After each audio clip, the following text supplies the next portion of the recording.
Hello there, and welcome back to the Sleep Science. Tonight, you're not lying in bed scrolling through the usual glow of your phone.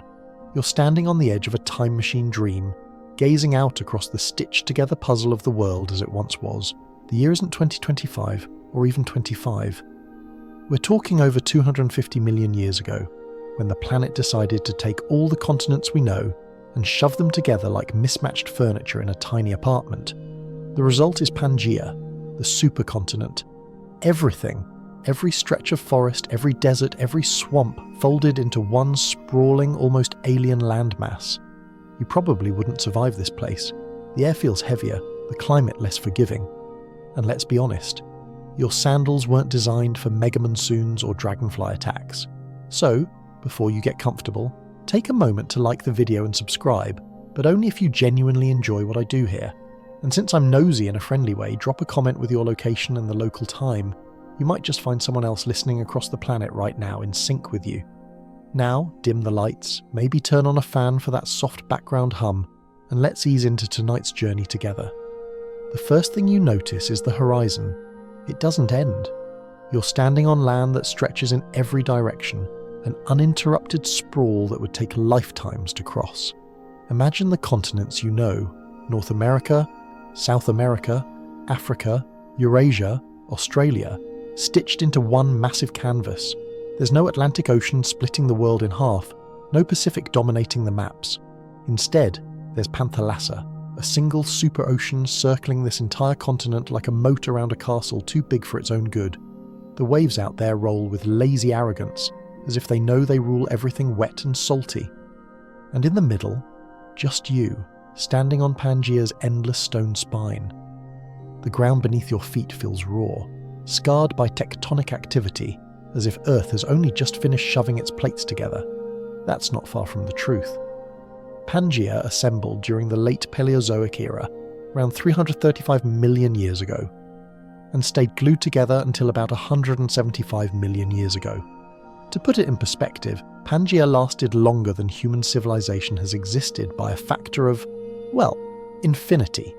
It's like comparing the lifespan of a fruit fly to the entire history of Wi-Fi. Historians still argue whether early geologists appreciated just how accurate their guesses were when they first noticed that South America and Africa looked like they could snuggle together like puzzle pieces. The continental drift idea was once mocked, like suggesting the continents were drunk and wandered across the planet. But here you are, standing on proof that the continents were not only mobile, but had once gathered for an awkward family photo. You look inland, and the sense of scale messes with your brain. On today's Earth, no matter where you stand, the sea isn't impossibly far away. On Pangea, you could walk for months without smelling salt air. The interiors were so dry, so far removed from ocean breezes, that enormous deserts formed, places where rain clouds simply gave up halfway across. For now, though, you're still at the edge, feeling the coastal wind carry scents both familiar and strange. Brine, yes, but also sulphur drifting from distant volcanoes and something sharp and resinous from forests that don't exist anymore. A quick glance skyward reminds you that even the heavens looked different here. Constellations still wink down, but without light pollution. They are fierce and overwhelming, galaxies stacked like glitter on black velvet. Somewhere up there, comets sweep through, unbothered by the fact that you're watching with 21st century awe. The Milky Way arches brighter than any city skyline, and the moon, slightly closer than it is today, pulls at the tides with just a little more force, making every crash of wave on Pangea's shores feel like an impatient drumbeat. Here's the mainstream historical fact for you. The assembly of Pangea coincided with the late Carboniferous period, a time when oxygen levels in Earth's atmosphere reached nearly 35%. That's a solid 10 points higher than today's 21%. If you've ever huffed and puffed up a hill, imagine how easy breathing might feel with extra oxygen. Unless, of course, you're an insect, in which case it makes you a candidate for steroidal gigantism, but more on those critters later. And here's the quirky tidbit. Some paleogeographers like to joke that Pangea resembled a giant cartoon dog. If you look at reconstructions of its shape, Africa makes the snout, Europe sits like a floppy ear, and North America bulges awkwardly like the torso. Not exactly a majestic globe, more like your toddler's scribbled drawing. Still, It helps you visualize what you're wandering across tonight. You keep walking along the rocky shoreline. Every step crunches on stones that were once at the bottom of shallow seas, now uplifted by colliding plates. The rhythm is hypnotic.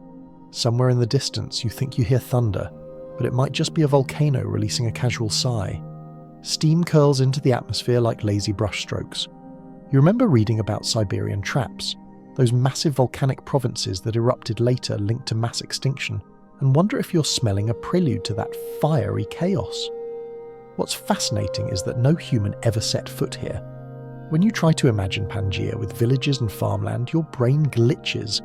Homo sapiens wouldn't appear until long after Pangea shattered. This place belongs solely to reptiles, amphibians, giant insects and forests. So old they've been pressed into coal seams we still burn today. You're walking on the blueprint of Earth's fossil fuels. Every crunch beneath your feet whispers of ancient swamps collapsing into black gold. Historians still argue whether standing here would feel survivable at all. Would the air feel pleasant and crisp or heavy and muggy? Would the sunlight burn hotter because of different atmospheric chemistry? Or would volcanic haze have dimmed the skies? The debate lingers, like a riddle the rocks themselves refuse to answer. As the night deepens in your imagination, you let yourself slow down. Waves roll. The stars shine. A single pterosaur wing beat flutters overhead. Though honestly, you're not sure if that's real or just your sleepy brain spicing up the view. And with that uncertainty, you smile, because part of the joy of Pangea is knowing you'll never quite nail down what it truly felt like. The dream is set, the stage is ready, and your feet are firmly planted on the edge of this impossible supercontinent. And so, you take a deep breath and step further inward. You begin your slow walk along the coastline, and it feels endless, so much so that your mind struggles to grasp the scale. In our modern world, every coast belongs to a country, a jurisdiction, a place with borders and names. But here, there's nothing like that. Just an unbroken ribbon of land meeting water, extending farther than you can imagine, curving away into a haze where the sea mist blurs with sky. You could start walking now and never run out of shoreline, because Pangea's coasts were longer than anything Earth has ever known. The sheer size of it makes even today's combined beaches feel like a puddle's edge. The tide rolls in with a steady heartbeat, pulling at loose stones and scattering them back like dice across a gambling table. You walk over pebbles shaped by waters that once belonged to inland seas, but have now merged into Panthalassa's hungry expanse. Each shell you notice is strange, unlike the neat spirals you've seen in a beach souvenir shop. Some are jagged, others smooth as polished glass, remnants of marine life that thrived in an ocean stretching across nearly the entire globe. If you were to scoop one up, you'd be holding a relic from a biosphere that never knew whales or dolphins, just armoured fish, coiled ammonites, and creatures with names that sound like heavy metal bands. Walking beside this colossal shoreline, you realise how alien it feels without the markers of human civilization. No lighthouses, no piers, no ice cream stands peddling questionable soft serve, just wind and water, the two oldest storytellers on Earth, shaping this edge of Pangea grain by grain. The air carries the salty tang you'd expect, but beneath it there's another scent, something mineral and raw, like rain striking hot stone. You glance inland and remember why. Volcanoes are never too far away on this supercontinent. Their breath drifts invisibly into the sky, seasoning even the ocean breeze. Mainstream geology tells us that when Pangea was whole, its coastline stretched more than 100,000 kilometres. Compare that to today's Earth, where the combined coastlines of all continents measure about 356,000 kilometres. But here's the trick. Pangea had fewer jagged ins and outs, fewer peninsulas and fjords, so the shoreline was long but relatively smooth, less Norwegian maze of bays, and more giant pancake with a wet edge. Historians still argue whether the uniform coastline helped or hindered marine ecosystems, since shallow coastal waters are often biodiversity hotspots. Without as many cosy nooks, maybe life had fewer places to hide, or maybe the vastness created new opportunities. The debate lingers, like footprints dissolving in the sand. Speaking of footprints, the beach beneath you is not empty. You notice impressions pressed into wet clay, three-toed marks, delicate but purposeful, crossing your path and leading into the ferns inland. These aren't from seagulls because seagulls don't exist yet. They belong to one of the earliest proto-dinosaurs or their reptilian cousins, creatures no taller than your hip, but already testing out dominance. You crouch down, tracing the shape with your finger, half expecting the animal to come sprinting back. For a moment, you realise you're witnessing the ordinary made extraordinary. Just some creature walking home after fishing, and yet it feels like a ghostly signature left across millions of years.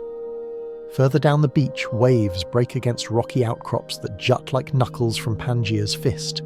Spray leaps into the air, catching the sunlight and scattering it like shards of broken glass.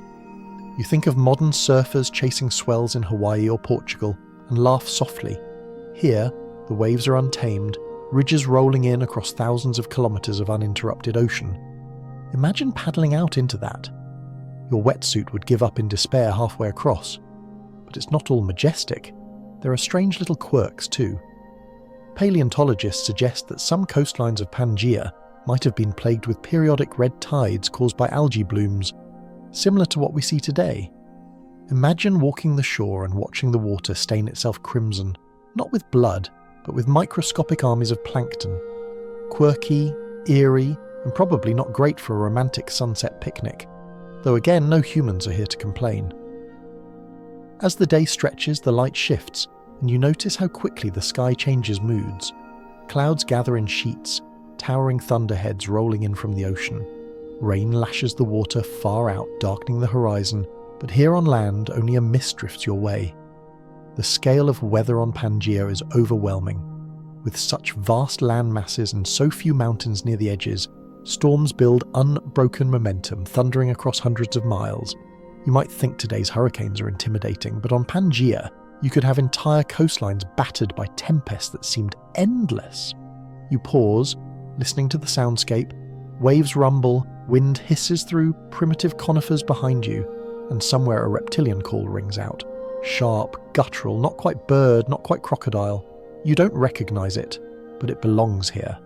The animals of this shoreline have evolved without human observers, without names or categories. They simply exist, filling niches in an ecosystem that will eventually collapse and rebuild, until one day, long after Pangea breaks apart, our kind emerges. For now, though, you are the trespasser, a ghost haunting their timeline. Historians still argue whether standing here in real life would feel familiar or totally alien. Would you recognise the sound of waves as comfortingly beach-like? Or would the lack of gull cries and human chatter make it eerie? Would the sand feel soft, or would mineral differences give it a harsh, gritty bite? These little debates remain unsolved because no time machine lets us test them, but imagining them is part of the fun. You keep walking and hours seem to pass, though the coastline never ends. The beach curves, flattens and curves again, always pulling you onward. The setting sun paints Panthalassa in shades of molten gold. It looks peaceful, but somewhere out there, unseen, are predators of the sea, giant marine reptiles, like ichthyosaurs and nothosaurs that rule in the absence of whales. You picture one breaching, not unlike a dolphin, though with a toothy grin that would give you nightmares. Thankfully, it's too far away to matter tonight. One more quirky tidbit before you leave this stretch of sand. Scientists sometimes compare Pangea's coastlines to a ring road circling the supercontinent. Like the world's biggest boardwalk, wrapping every edge in a continuous loop. Imagine walking it all, step by step. You'd never finish in a lifetime, but the thought of it feels strangely soothing. An infinite seaside stroll, no airports or passports required. As twilight deepens, the waves grow louder, as though they want to lull you into their rhythm. You stop, dig your toes into the cooling sand and breathe. This shoreline isn't just an edge of Pangea, it's an edge of comprehension, a reminder of how vast and unknowable Earth once was. And tomorrow, in your dream journey, you'll wander inland, where the oceans shrink away and the land begins to twist upward into mountains older than imagination. But for now, the beach is yours, endless and eternal. The sand finally gives way to stone, and your wandering feet find themselves pressing against rock that feels restless under your steps. Ahead of you, the horizon bulges upward, dark silhouettes climbing toward the sky. These are no ordinary hills. They are mountain ranges born from collisions so cataclysmic they reshaped the face of the planet. As Pangea pulled itself together, continents smashed like bumper cars in slow motion, forcing land upward into folds and peaks. You're about to walk into the bruises left behind by that geologic fistfight. At first glance, the mountains don't look like the familiar ranges you might have seen in postcards from the Alps or the Rockies. They are rawer, sharper, still wearing the scars of their birth. Blocks of rock jut at odd angles like books shoved carelessly onto a shelf. The ridges stretch in long, seemingly endless chains, reminders of how Africa collided with North America, how Europe pressed against Greenland, and how India hadn't even started its fateful sprint toward Asia yet. Imagine puzzle pieces shoving together until one crumples, its tectonic origami, folding the earth until it wrinkles. You take a deep breath as you climb, and the air feels different. Not just thinner, though you are ascending. It's cooler here, the breeze funneling through canyons and carrying scents of crushed stone, volcanic ash, and resin from the forest below. Your lungs, spoiled by modern clean air standards, protest a little. Still, you keep climbing, shoes slipping on scree until the panorama opens up behind you. From this higher vantage point, the coastline you left behind stretches like a silver thread, and beyond it, Panthalassa sprawls, an ocean so vast it makes today's Pacific look like a kiddie pool. Mainstream geology offers a clear fact here. The collision of Laurussia and Gondwana, the two major continental blocks, formed the central Pangean mountains. These ranges rivaled and in some places exceeded the Himalayas of today, the Appalachians you might drive past in a modern road trip. Once they were towering giants, their peaks sharp and icy, scraping the skies during Pangea's prime. Now they're worn down and polite, but here in this ancient scene, they are intimidating, youthful and restless. Yet historians still argue whether these ranges created deserts or forests in their shadows. Did they block moist ocean winds, starving the interior of rain, or did they foster unique ecosystems along their slopes? The evidence lies in scattered fossils in sediment patterns that whisper but don't shout. You walk along a ridge and wonder if you're looking into one of those unanswered questions, if the plants clinging to cracks here are telling you which theory is closer to truth. There's a quirky fact for you too. Some of these rising mountains may have hosted rivers that flowed backward compared to their modern descendants. Imagine water carving valleys in directions that today's landscapes completely ignore, carving paths that confuse anyone trying to compare ancient maps with modern ones.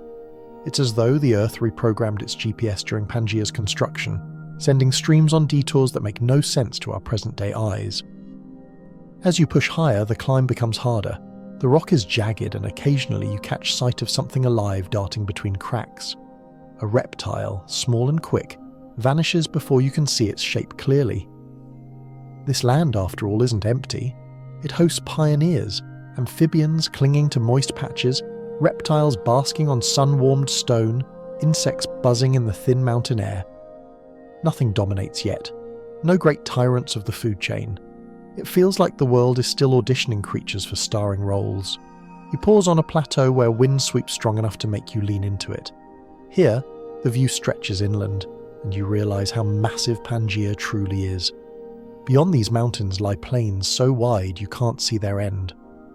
Oceans within the continent, the so-called Tethys Sea and smaller inland basins, look more like puddles from this height. They will one day fracture into the familiar seas we know, but for now they look lost, trapped between rising ridges and sinking valleys. It's a peculiar thing to realise that these mountains are temporary, even though they feel eternal under your hands. Millions of years will sand them down, rivers will slice them open, ice will grind them flat. One day, human beings will picnic on their remnants and call them the Appalachians. Right now, though, they are violent and untamed, their summits piercing clouds. You touch the stone and feel a faint vibration, the grinding of plates beneath your feet. Tectonic pressure that never really sleeps. Further up, you stumble upon a patch of volcanic ground. The soil is black, warm even, as if the earth is still exhaling. Steam curls up in lazy tendrils, leaving a sulfur tang in your nose. You know enough geology to realise this isn't unusual. Mountains born from continental collision often awaken volcanism, magma sneaking upward where crust buckles and cracks. These vents are like the world's acne, proof that Earth's skin was never meant to lie smooth. Here's something to imagine. You look out toward the horizon, and instead of a neat line separating land and sea, you see a narrow trench of water, the remains of an older ocean squeezed nearly out of existence. When Pangea formed, smaller oceans were caught in the crush and pinched shut like toothpaste tubes rolled to the end. The Uriac Ocean, for example, disappeared entirely under the collision, its memory preserved only in scattered fossils and rocks. You're standing near one of those geologic tombstones, where water once stretched wide, now nothing but a scar hidden under mountains. A joke slips into your head. If Earth had a chiropractor, this would be the moment they'd say, well, there's your problem. You've got continents jammed out of alignment. You laugh under your breath, though no one is here to hear it but the wind and a particularly judgmental lizard watching from a rock. The climb takes you higher, the air thinner, until the stars begin appearing again even before the sun has fully set. At this altitude, you can see both sides of Pangea, the endless ocean to the west and to the east, rolling land that stretches toward a dim, dusty horizon. The size of it hits you again. To walk from this ridge to the far edge of the supercontinent could take years, and still you'd be nowhere near finishing. It's a world in itself, a single landmass so massive it bends your imagination out of shape. Historians still argue whether Pangea's mountains affected global climate on a scale we can barely model. Did they redirect wind currents that reshaped entire weather systems? Did they create monsoons so vast they would dwarf modern storms? The debate is ongoing. And standing here in your imagination, you can almost feel both possibilities at once, the dryness of deserts stretching inland, and the lush dampness of slopes catching rare rainfall. As twilight deepens, you sit on a boulder and rest. The rock is cool against your back, the mountain silent except for the hiss of wind and the occasional chirp of something unseen. The stars gather above you in their ancient constellations. You look up and picture what it must have felt like to be one of the first reptiles, resting on this same ridge, gazing at the same sky, unaware that millions of years later, someone like you would imagine this very moment. From mountains to oceans, from oceans to deserts, Pangea is a place of extremes, stitched together by violence and destined to split apart again. For now, though, you simply breathe in the high, sharp air and let the immensity of Earth's restless geology cradle you to stillness. Descending from the sharp ridges, you expect to find lush valleys or gentle forests waiting on the other side, but instead, the mountains spill you into a land so dry it feels as though the earth has exhaled every last drop of water. Before you stretches a desert, not a tidy sandbox like the Sahara, but a continental interior wasteland so immense it makes today's driest landscapes seem like backyard gardens. This is the heart of Pangea, and it is bone-parched. At first, the scale confuses you. There is no neat horizon of dunes curling like waves. Instead, there are endless plains of cracked red stone, salt-encrusted flats that glitter like broken mirrors, and sand seas that roll on for hundreds of miles without mercy. Imagine walking across Australia and never seeing the coast, only heat shimmer and dust devils. That is Pangea's desert core.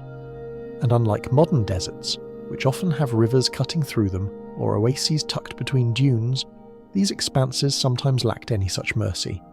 Here, the nearest relief might be thousands of kilometers away. You feel the heat radiating from the ground beneath your shoes. The air shimmers, bending light into false pools of water on the horizon. You know they are mirages, but your brain, ever hopeful, still tugs at the idea that a lake waits just ahead. It's cruel in the way only deserts can be, dangling illusions to keep wanderers moving until they collapse. Thankfully, in this imagined stroll you don't collapse. You just keep walking, marvelling at how silence can feel so loud. Mainstream science gives us this fact. When land masses are joined into a supercontinent, the interiors sit far from any moderating effect of the ocean. That means moisture doesn't reach them easily, and climates swing to extremes, blistering hot days, freezing nights, and long dry stretches that make life nearly impossible. Evidence from fossilized dune systems in modern Africa and North America show that Pangea's deserts covered millions of square kilometers. They dwarfed the Sahara, Gobi, and Arabian deserts combined. This was not a place where life thrived in abundance. It was a crucible where only the toughest survived. Historians still argue whether these vast arid zones were uniform seas of sand, or whether they included scattered patches of scrubland, ephemeral lakes, or even seasonal wetlands. The rocks record dunes and salt flats, but interpreting climate from stone is like guessing an entire novel from a single torn page. You squint across the landscape, imagining both possibilities, the barren monotony of lifeless sand and the occasional stubborn patch of greenery clinging to survival. You spot something quirky among the monotony, streaks of fossilized mud cracks baked into ancient sediment. Geologists find these across former desert basins of Pangea, proof that rain occasionally did fall, even if only rarely. Picture a sudden storm drenching the land, water gushing briefly across the flats, then vanishing within days, leaving the earth split like a shattered vase. It's a reminder that even the cruelest deserts have moments of drama, though here they were fleeting, a cosmic joke played on thirsty creatures. The sun beats down on your shoulders as you trek onward, and you realise how alien the silence is. No buzzing insects, no bird calls, no rustle of mammals, just wind, sometimes whispering, sometimes roaring across the barren expanse. If you listen carefully, though, you can catch faint scuttling sounds, the movements of small reptiles adapted to survive here. Their bodies hug the ground, conserving moisture, their scales glinting like polished stone. In a world without mammals, these creatures carry the torch of survival, eking out an existence where nothing else dares. As dusk approaches, the desert reveals another side of itself. The heat drains away quickly, replaced by a biting chill. The cracked earth radiates the day's warmth back into the sky, and suddenly you're shivering. Stars appear in sharp clarity, more brilliant here than at the coast. With no humidity to blur them, they shine like frozen diamonds. You pull your arms around yourself and marvel at how a single place can hold such extremes. It's strange to imagine, but deserts like these may have shaped evolutionary pathways. The harshness forced reptiles to innovate with tough skin, efficient water use, and nocturnal habits.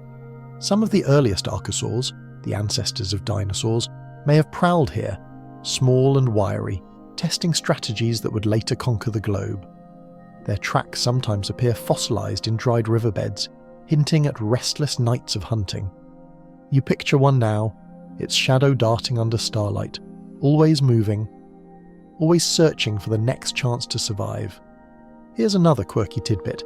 Scientists once found fossilized raindrop impressions in rocks that were part of Pangea's desert environment. Imagine that. Tiny craters, each one a fingerprint of a storm that passed 250 million years ago. You crouch in your dream and run your finger across the ancient stone, connecting with the memory of a fleeting shower that no living creature remembers, yet still whispers its story through hardened sediment. Historians still argue whether dust storms on Pangea rivaled those of modern Mars. With so much loose sediment and so few plants to anchor it, storms could have raged for weeks, blotting out the sun across entire regions. You tilt your head upward and imagine the sky darkening, not with clouds but with dust, a suffocating red veil that turned day into night.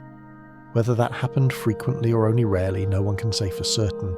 You keep walking and your thoughts wander to modern deserts you might know.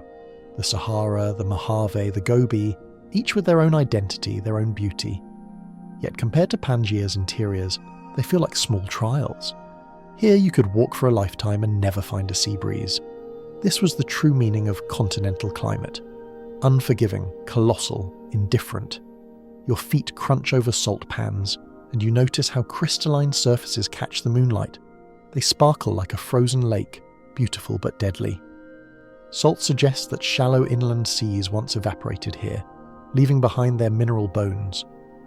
These seas may have appeared and disappeared repeatedly, feeding cycles of life and death, offering hope only to rip it away again.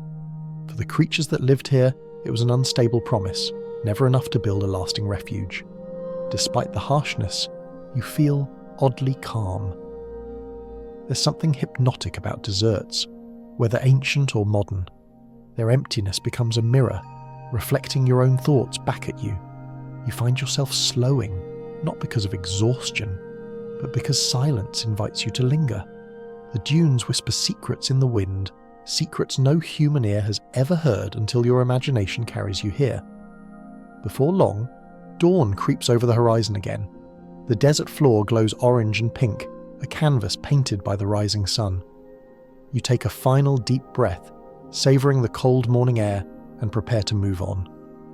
Ahead lies change, the promise of forests, swamps, and creatures that dwarf the stillness of this arid land. But for a moment, you let the desert hold you. its vastness pressing gently on your senses, reminding you how small you are against the backdrop of Pangea. You leave the barren desert behind, brushing dust from your clothes, and step into a world that feels like an entirely different planet. One moment the horizon's stretched with empty sand, and the next the land thickens with green shadows, trunks, and a canopy so high it blots out the sky. Welcome to Pangea's forests, where ancient giants grow, plants so old and so strange that they're at once familiar and alien.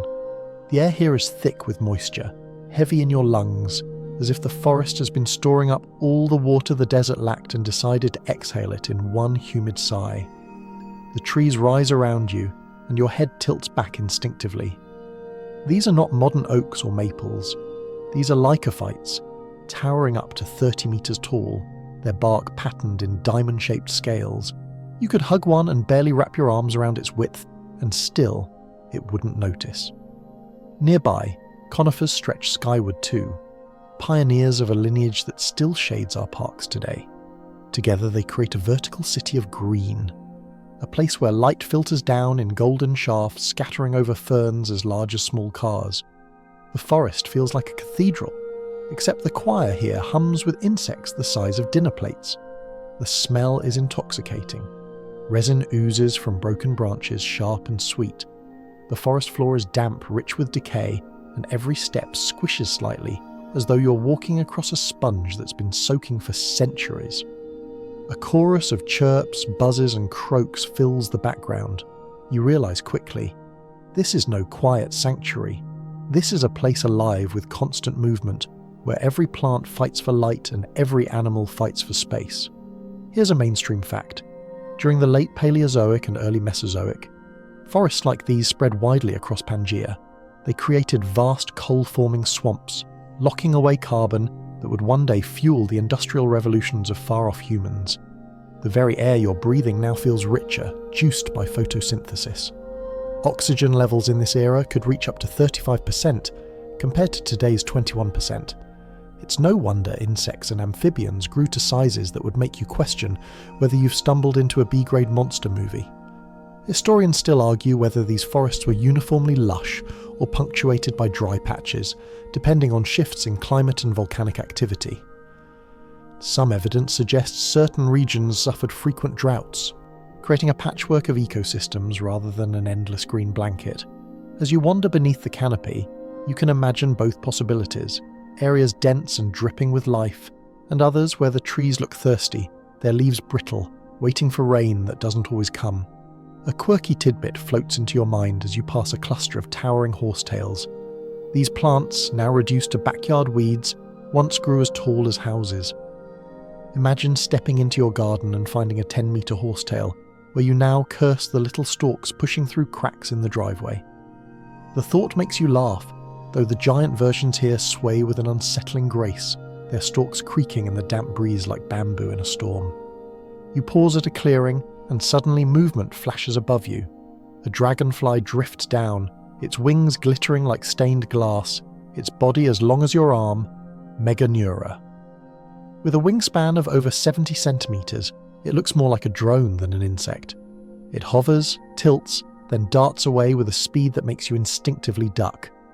You chuckle at yourself, muttering that you've seen smaller commuter planes, though honestly you're relieved it didn't decide to land on your shoulder. The hum of its wings lingers like a memory of alien technology. Further ahead, the forest thickens again, and you begin to notice the strange layering of life. The canopy hosts creatures gliding from branch to branch, reptilian shapes experimenting with the idea of flight. On the ground, amphibians sprawl near waterlogged pools, their slick skin gleaming under shafts of sunlight. Their eyes follow you, unblinking, as though they've already seen everything worth knowing.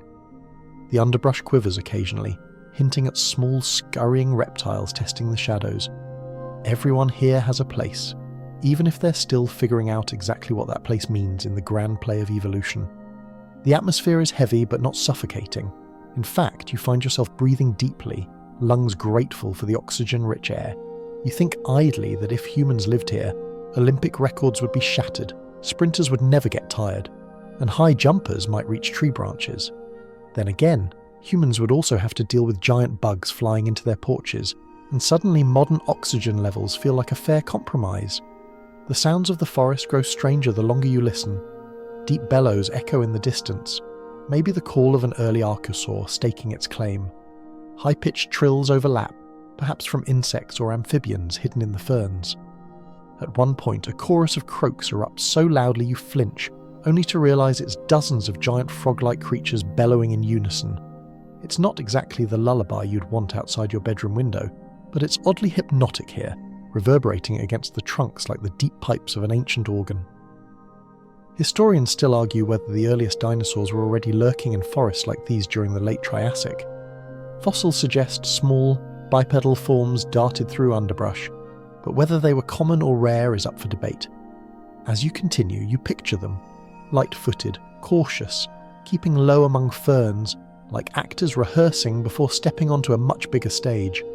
You half expect to see one dash across your path, tail stiff for balance, eyes bright with a predator's spark. You step over a fallen trunk and notice something extraordinary. Fungi sprouting from the bark, glowing faintly in the dim light. Bioluminescent fungi still exist today, but here they appear in thick mats, turning the rotting wood into a living lantern. The glow casts an eerie green light on your hands. You think about how campers today would probably pay good money to see mushrooms this dramatic, and you joke quietly that Pangea had its own version of LED forest decor. Further in, the forest floor rises slightly, and you come to a ridge where the canopy parts. Light spills down, illuminating a wide grove of cycads and seed ferns. Their fronds spread like umbrellas, creating a layered mosaic of greens. Birds haven't evolved yet, but smaller reptiles chirp and squeak from the branches, their sounds filling the silence birds will one day dominate. You realise this is a rehearsal for future forests, a symphony missing instruments but already hinting at melodies that will come. A cool breeze stirs, carrying with it the smell of distant rain. You tilt your face upward, and sure enough, drops begin to patter through the canopy. The forest responds instantly. Insects buzz louder, amphibians croak eagerly, and leaves shiver with life. Rain in this place doesn't just nourish, it transforms. Within minutes, pools form in depressions, and creatures emerge to take advantage. You crouch by one such pool and watch as tiny amphibians wriggle. Tadpoles beginning their precarious climb toward adulthood. It feels like watching time-lapse evolution in real life. Another quirky image comes to mind. Somewhere in a corner of this forest, you might stumble across ancient reptiles experimenting with gliding membranes, flapping clumsily between trees like flying squirrels with ambition. Fossils suggest such oddities existed, creatures testing aerodynamic possibilities long before pterosaurs mastered true flight. You imagine one landing near you, wings outstretched, then scrambling away as if embarrassed by its crash. Evolution, after all, is nothing if not full of awkward first attempts. The rain eventually eases, leaving the air even heavier with humidity. You continue through the dripping forest, feet sinking into moss and leaf litter. Sunlight filters back, and steam rises in lazy ribbons, wrapping the trunks in ghostly shawls. The forest seems to breathe with you, inhaling and exhaling in slow rhythm, a living organism made of countless parts. Historians still argue whether forests like this covered the entire equatorial belt of Pangea, or whether volcanic eruptions frequently cleared patches, leaving mosaics of green and barren land. You realise, walking here, that the truth may be somewhere between. Ecosystems aren't uniform, they're patchworks, shifting constantly, responding to whatever chaos the Earth decides to throw. Eventually you come to a break in the trees where the ground dips into a low basin. From here, the forest transitions again, towards something wetter, darker, more primeval. Ahead lie the great swamp kingdoms, places where coal is born and where the air hangs heavy with the buzz of prehistoric life. But before stepping forward, you take one last look back at the towering giants behind you, their crowns swaying gently in the breeze. You breathe deeply, filling your lungs with oxygen-rich air, and whisper thanks for forests that once shaped the very chemistry of the world. The forest floor grows wetter under your steps, the spongy moss giving way to mud that squelches between your toes. Ahead, the trees thin and the air becomes denser, carrying the earthy perfume of standing water, decay, and rich plant life. You've stepped into the swamp kingdoms of Pangea, the soggy lungs of the supercontinent, where ecosystems churn with moisture and life multiplies in shadowy abundance. It feels immediately different from the towering forests, closer, heavier, as though the world itself has leaned in around you. Your first impression is sound. The swamp hums, chirps, and thrums with noise. Amphibians croak in overlapping calls, insects rattle their wings like coins in a jar, and the occasional splash hints at something unseen slipping back beneath the surface. This is a land of still waters, dark pools, and tangled vegetation that rises from the muck in a chaotic tangle. Ferns arch overhead, horsetails cluster like armies of green spears, and conifer roots twist in exposed tangles, clutching at soggy ground that never seems stable. You take a cautious step and the mud sucks at your shoe, reluctant to let you go. Mainstream science tells us that swamps like these were critical in the Carboniferous and Permian periods, creating the coal beds we still mine today. Layer upon layer of plants fell into stagnant waters where decay slowed, locking away their carbon and pressing them into black seams that one day powered steam engines, factories, and, yes, even the screen you're watching right now. Every squelching step you take presses against the ghosts of future fuel, a reminder that humanity's industrial rise began in the primeval swamps of Pangea. The smell here is unmistakable, damp, slightly sour, tinged with methane rising in invisible bubbles. Occasionally, one of those bubbles bursts near your path, releasing a gassy burp that makes you wrinkle your nose. You laugh softly, thinking that the swamp has a sense of humour, or perhaps it's simply digesting itself one bubble at a time. Either way, it's a sensory experience no scented candle will ever capture. Historians still argue whether these swamp systems stretched unbroken across Pangea's lowlands, or whether they appeared as patchy mosaics, separated by drier ridges and basins. The fossil record suggests both possibilities. Coal seams point to expansive wetland regions, while certain arid deposits hint at interruptions. Standing here in your dream journey, it feels easier to believe the swamp was vast, a kingdom of mud and roots sprawling as far as the eye could wander. A quirky tidbit emerges from memory. Some of the earliest known trees, like lepidodendron, looked more like giant asparagus stalks than anything we'd call a tree today. Towering up to 30 metres, they dominated these swampy regions, their scaly bark leaving distinctive patterns in fossilised remains. You spot one now, its trunk rising in a segmented column, tapering toward a narrow crown of leaves. It's bizarre, almost comical, like something a cartoonist might doodle after one too many cups of coffee. Yet here, it's majestic, part of the living architecture of the swamp. Movement draws your eye to the water's edge. Something long and sinuous ripples just beneath the surface. At first you think of crocodiles, but they won't evolve for millions of years. Instead, this is an early amphibian, perhaps a temnospondyle, its head broad and flat, eyes protruding above the water like periscopes. It breathes with a wet, guttural gasp before sinking again, leaving only concentric ripples. You shiver, not from fear exactly, but from the uncanny reminder that predators here are strangers to your imagination. Above you, the air buzzes with oversized insects.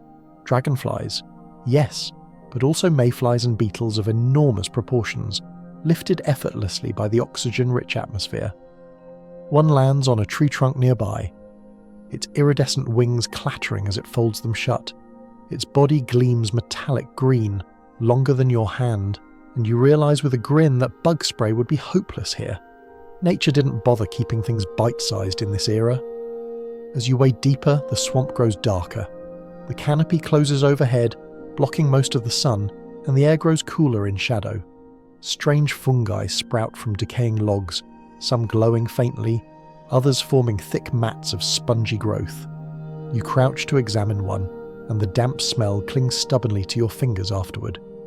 The swamp is a recycling plant, breaking down old life to feed the new. It cycles slower than your patience, but relentless in execution. Historians still argue whether animals thrived here year-round or only during wet seasons. Fossil evidence suggests migration routes, perhaps linked to seasonal flooding and drying. You imagine herds of amphibians moving through, leaving trails in the mud, or reptiles basking on exposed logs during drier intervals. The swamp is never static. It expands, contracts, breathes with the climate. Standing here, you can feel its pulse. You pause near a stand of towering club mosses, their roots tangled into a damp lattice. Water glimmers between them, reflecting the canopy in distorted shapes. For a moment you think you see movement, a ripple, a flicker, but it's hard to tell whether it's real or just your tired mind. Swamps play tricks. They hide creatures until they choose to reveal themselves. You remember modern folklore of will-o'-the-wisps and marsh ghosts, and you wonder if Pangea's swamps held their own legends, whispered not by people, but by creatures calling across the mist. Here's a quirky visual. Some researchers think giant millipede-like creatures, Arthropleura, may have prowled these swampy floors, stretching up to 2 meters long. Imagine walking through mud and suddenly realizing the log ahead is moving. You glance around nervously, half expecting to see one, its armoured body undulating across the wet ground. Thankfully none appears, but the thought sticks with you, adding a deliciously eerie flavour to your trek.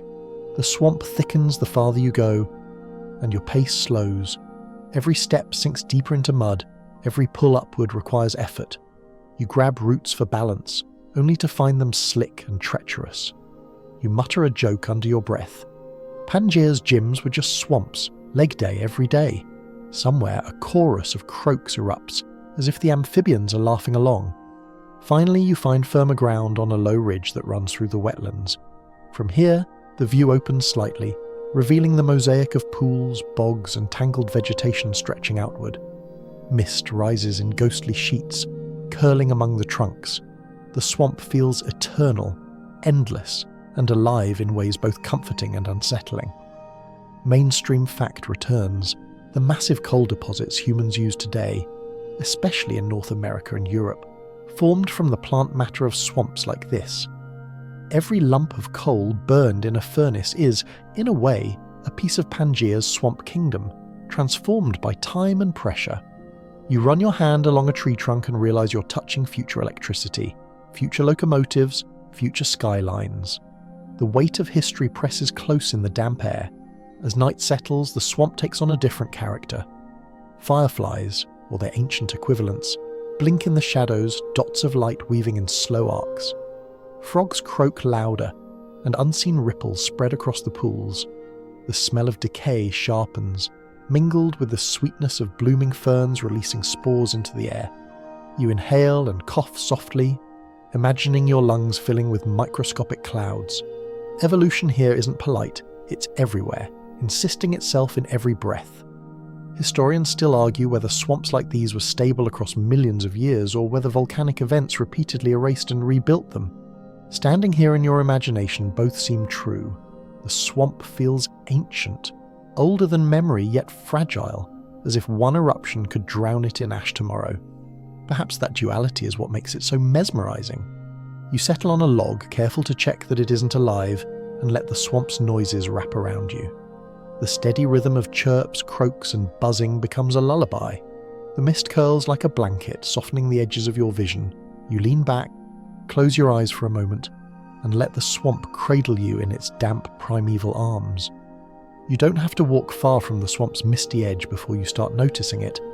The steady hum of wings, the clatter of carapaces, the unmistakable sense that the insect kingdom has been cranked up a few evolutionary notches. This isn't the polite buzzing of a mosquito you can swat away in your bedroom at night. No, in Pangea's air, oxygen levels are high, the atmosphere supercharged, and insects have responded by getting weirdly gigantic. Welcome to the era of bugs on steroids. At first, you think you're seeing birds darting between tree trunks, but when one lands on a branch, wings folding with an audible crackle, you realize it's a dragonfly. Its wingspan nearly 3 feet across, its body gleaming like polished bronze. Meganeura, the undisputed aerial monarch of this time. It perches, compound eyes glittering with thousands of lenses before launching again with a lazy flap that stirs the air against your cheek. You duck instinctively, your modern instincts insisting that anything that large must want to carry you off. The air is thick with them. Giant mayflies drift in lazy clouds, their wings catching the sunlight like fragments of stained glass. Beetles the size of your fist crawl across exposed roots, their armoured shells clinking faintly like someone tapping coins together. Even the mosquitoes are suspiciously ambitious here, their proboscises long and unsettling. You mutter to yourself that bug spray manufacturers would have gone bankrupt in this era. What good is a citronella candle against a mosquito the size of a pigeon? Mainstream science explains the phenomenon neatly. Higher oxygen levels during the late Carboniferous and early Permian allowed insects to grow larger because their breathing system, the tracheal tubes that deliver oxygen directly to their cells, worked more efficiently. In today's thinner air, bugs are capped at smaller sizes. Back then, the sky was their playground, and they had no competition from birds to keep them in check. Historians still argue whether these insects were constant features of Pangea or whether their numbers boomed and collapsed in cycles, depending on shifts in climate and oxygen. Some evidence suggests that by the Triassic, as oxygen levels dipped closer to modern norms, gigantism faded. So while you're marvelling at arm-length dragonflies here, you're witnessing a temporary golden age, a peculiar evolutionary phase that won't last forever. You step carefully over a patch of ferns and spot something scuttling across the damp ground. At first, you think it's a log being dragged, but then it moves with purposeful undulation. Arthropleura, the millipede titan, up to 2 meters long, armoured in glossy plates, it crawls with hundreds of legs that ripple in hypnotic waves. You freeze, partly in awe, partly in the universal human reaction of nope. It ignores you, mandibles working lazily on decaying vegetation, as though it knows it has nothing to fear. You can't help but imagine what a house cat would do encountering this beast, probably leave and never come back. The forest echoes with other insect sounds.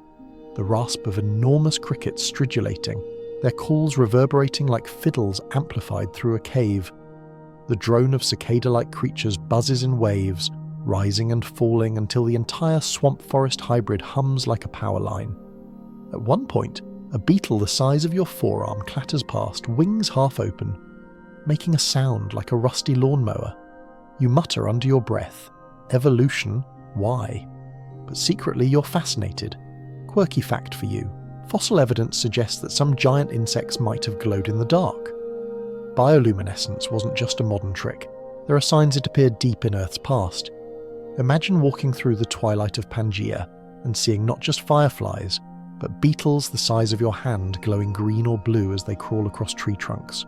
Your imagination obliges, and suddenly the forest around you flickers with shifting lights, an ancient disco powered by oxygen. You keep walking, trying to ignore the way the air hums with wings large enough to make your hair stir. The ground itself is alive with ants and termites of strange proportions, building mounds that rise waist-high. Some of these colonies, you realise, would have been ecological engineers, cycling nutrients and shaping the swamp forest soils. You crouch beside one, tracing your finger along the edge, and the surface vibrates as unseen workers scuttle inside. You pull your hand back quickly, no need to provoke Pangean pest control. Historians still argue whether these insects dominated the ecosystem completely, or if amphibians and reptiles kept them in check. Some suggest that giant amphibians specialised in hunting oversized bugs, snapping them up in gulps that echo through fossilised stomach contents. You imagine a creature leaping out of the muck, swallowing a dragonfly whole, and suddenly the food chain feels a little less ridiculous. Even here, balance existed, though it looked nothing like the balance we know today. As twilight falls, the insect chorus intensifies. The buzzing, clicking and droning blend into an almost mechanical symphony, as though the forest itself has become an enormous machine. You pause, listening, and realise it's oddly hypnotic like white noise, but sharper, insect-coded. In modern cities, people buy sleep machines to play rainforest sounds. Here, nature has cranked up the volume for free. You wonder if anyone would fall asleep to this soundscape, or if it would send them sprinting back to civilization. A quirky thought crosses your mind. Imagine if humans had evolved alongside insects of this size. Would bug nets be woven like fishing nets? Would kitchens have screens reinforced like prison bars? Would entire industries revolve around keeping dragonflies from stealing your lunch? You chuckle, shaking your head. Maybe humanity was lucky to arrive after the age of megabugs passed. You stop near a pool reflecting the dim glow of fungi and watch as a swarm of enormous mayflies rises, their wings catching the last scraps of light. They dance in thick clouds, bodies bumping and twirling in their mating frenzy. Within hours, most will fall, their brief lives extinguished, leaving behind the next generation. The cycle is ancient, repetitive, and unbothered by your presence. Historians still argue whether the giant insects were clumsy flyers or surprisingly agile. Some models suggest they were awkward, relying on sheer size for intimidation. Others argue their wingspans gave them graceful control, darting through trees with deadly precision. You watch one dragonfly tilt in the air, adjusting effortlessly, and you suspect the latter might be true. The night deepens, and the forest glimmers with patches of phosphorescent fungi and glowing beetles. The insect chorus softens slightly, replaced by the occasional deep croak of amphibians and the distant rustle of something heavier moving through the undergrowth. You shiver, but not entirely from fear. There's something mesmerizing about being surrounded by creatures so familiar yet so alien, as if you've stepped into Earth's alternate draft notes. You find a dry patch of ground and settle down, listening as the hum continues around you. The oversized insects of Pangea buzz, crawl, and clatter through the darkness, reminding you that size in nature is never permanent. It comes and goes with oxygen, with balance, with time. For now, though, you are their guest in this buzzing, surreal kingdom. You wake to the sound of rustling, not the frantic clatter of insect wings this time, but the dry scrape of claws against stone. As dawn creeps into Pangea's forest edges, the air hums with change. The swampy kingdom fades behind you. The buzzing insect metropolis recedes, and before you stretches terrain drier, rockier, with scattered ferns and low shrubs. This is transitional ground, and here, the stage belongs not to amphibians or insects, but to the first confident strides of reptiles. They appear quietly at first. A small creature scuttles across your path, its body low to the ground, tail dragging faintly behind it. Its skin is a patchwork of scales, rough and sun-baked, its head narrow with sharp peering eyes. It pauses, tongue flicking out, tasting the air. You realise you're looking at an early diapsid, a primitive reptile, one of the many experimental forms that nature tested during Pangea's age. It regards you for a moment, then darts into a crack between rocks, vanishing like smoke. The landscape here feels suited to them. Where amphibians needed moisture and shade, reptiles thrive in sun-baked expanses, their scales conserving water, their lungs more efficient. You crouch to touch the soil, dry, crumbly, the kind that shifts easily underfoot. Perfect terrain for creatures built to withstand extremes. And Pangea, as you've seen, had no shortage of extremes. Mainstream paleontology offers a grounding fact. Reptiles first emerged around 310 million years ago, during the late Carboniferous. By the time Pangea was assembled, they had diversified into many lineages, some small and lizard-like, others experimenting with armoured bodies, even gliding membranes. These early reptiles were the architects of the future. Their descendants would become dinosaurs, crocodiles, pterosaurs, and eventually birds.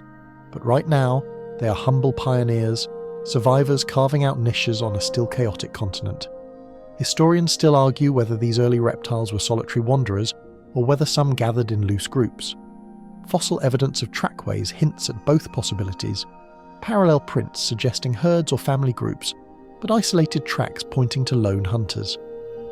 As you watch the landscape, you imagine both, a solitary predator stalking insects and amphibians, and a cluster of smaller reptiles sunning themselves on a flat rock, sharing warmth in the chill of the early morning. You continue walking and spot one of those sunning patches for yourself. A flat slab of stone lies exposed to the rising sun, and upon it, half a dozen small reptiles bask. Their bodies sprawl lazily, legs splayed sideways, tails stretched long. They look almost like modern lizards, though their heads are slightly different, their limbs sturdier, their scales rougher. They glance at you but don't flee. The warmth matters more than curiosity. You smile at the simplicity of it. Creatures, then as now, enjoying a good stretch in the morning sun. A quirky tidbit. Some early reptiles, like Mesosaurus, even returned to aquatic lifestyles despite their terrestrial adaptations. Fossils of this long, paddle-tailed reptile appear in both South America and Africa, fossil proof that continents now divided once fit together. In fact, Mesosaurus became one of the first smoking guns of continental drift. You picture one gliding through a shallow pool nearby, its limbs reworked into flippers, cutting silently through the water. The irony isn't lost on you. Reptiles broke free of water, only for some to dive back in, as if indecisive about whether land or sea made the better home. The trail ahead rises slightly, and you spot movement among the rocks. A larger reptile emerges, this one with bony plates along its back, ridges catching the sunlight. Its gait is deliberate, heavier than the smaller lizards, and its head tilts as though it senses your presence. It reminds you faintly of an armoured tank scaled down to the size of a dog. Early relatives of the archosaurs? Or perhaps something on the synapsid side, already experimenting with protective features? Whatever it is, the creature moves with slow confidence, not fearing much in its environment. Historians still argue whether synapsids or reptiles dominated this transitional moment of Pangea. Synapsids, sometimes called mammal-like reptiles, were widespread and diverse, while diapsid reptiles were gaining ground. Standing here, it feels like a shared stage, a tug-of-war in evolution's theatre. You see both kinds scattered across the land, sleek-scaled reptiles darting quickly. Bulkier synapsids lumbering with heavier steps. Which lineage will thrive? You know the answer from hindsight, but here, the outcome is still uncertain. As you wander farther, the sun rises higher, and the land bakes in its glare. Reptiles are everywhere now. One climbs a tree trunk, claws digging into bark, searching for insects. Another darts between rocks, vanishing down a burrow with startling speed. You pause to drink in the details, the flick of tongues, the glint of scales, the rhythmic rise and fall of tiny rib cages in the heat. These are not the terrifying reptiles of later ages, but they are confident, adaptable, and clearly destined to leave a legacy. Then, a flash of colour catches your eye. On a low branch, a reptile spreads its ribs outward, stretching a thin membrane of skin that forms a kind of primitive wing. With a leap, it glides to a nearby trunk, landing clumsily but intact. You grin. An ancient craniosaurid, one of evolution's first experiments with flight. It isn't elegant, but it's a start. You can't help but imagine the trial and error behind such adaptations. Countless clumsy leaps ending in graceless belly flops before success took hold. A quirky thought enters your mind. If reptiles like these were auditioning for roles in a future dominated by dinosaurs and pterosaurs, some clearly flubbed their lines. Yet evolution, patient and relentless, kept casting and recasting until the performance stuck. It's less about brilliance and more about persistence, a lesson you find oddly comforting as you continue walking. The sounds of this land echo differently from the swamp. Here, the calls are sharper, chirps, hisses, squeaks from hidden burrows. The air carries a dry, resinous smell, mingled with the faint musk of reptilian bodies. Occasionally, you hear the scuffle of a brief chase, one reptile lunging at another, jaws snapping, the hunt always in motion. Life here is lean and efficient. Historians still argue whether reptiles had already begun to diversify into clear ecological roles during Pangea's prime. Were there specialist insect hunters, seed eaters, and small predators, or was everything still generalized, a broad buffet approach? The fossil record offers hints but not certainty. Watching them now, you think you see both, some reptiles darting at insects with precision, others rummaging broadly for whatever they can catch. Nature's kitchen is open, and the menu is still being written. As the day stretches, the heat grows intense. Reptiles retreat into shade or burrows, conserving energy. You follow their lead, finding a rocky overhang that casts a cool shadow. From here, you watch the land, and it strikes you that you're seeing the first real establishment of reptilian dominance. Amphibians may still linger in wetter areas, but here, reptiles rule the rocks, the soil, the trees. They are no longer tentative guests. They are landlords. You rest a while, listening to the faint scrape of claws in the distance, the occasional hiss of territorial disputes. A breeze stirs, carrying the dry tang of dust. You close your eyes briefly, imagining how this reptilian world will expand in the ages to come. Soon, their descendants will tower as dinosaurs, soar as pterosaurs, and stalk as crocodiles. But for now, you sit in the presence of humble beginnings. Creatures small, agile, experimental. When you rise again, the reptiles scatter before you, slipping into cracks and shadows.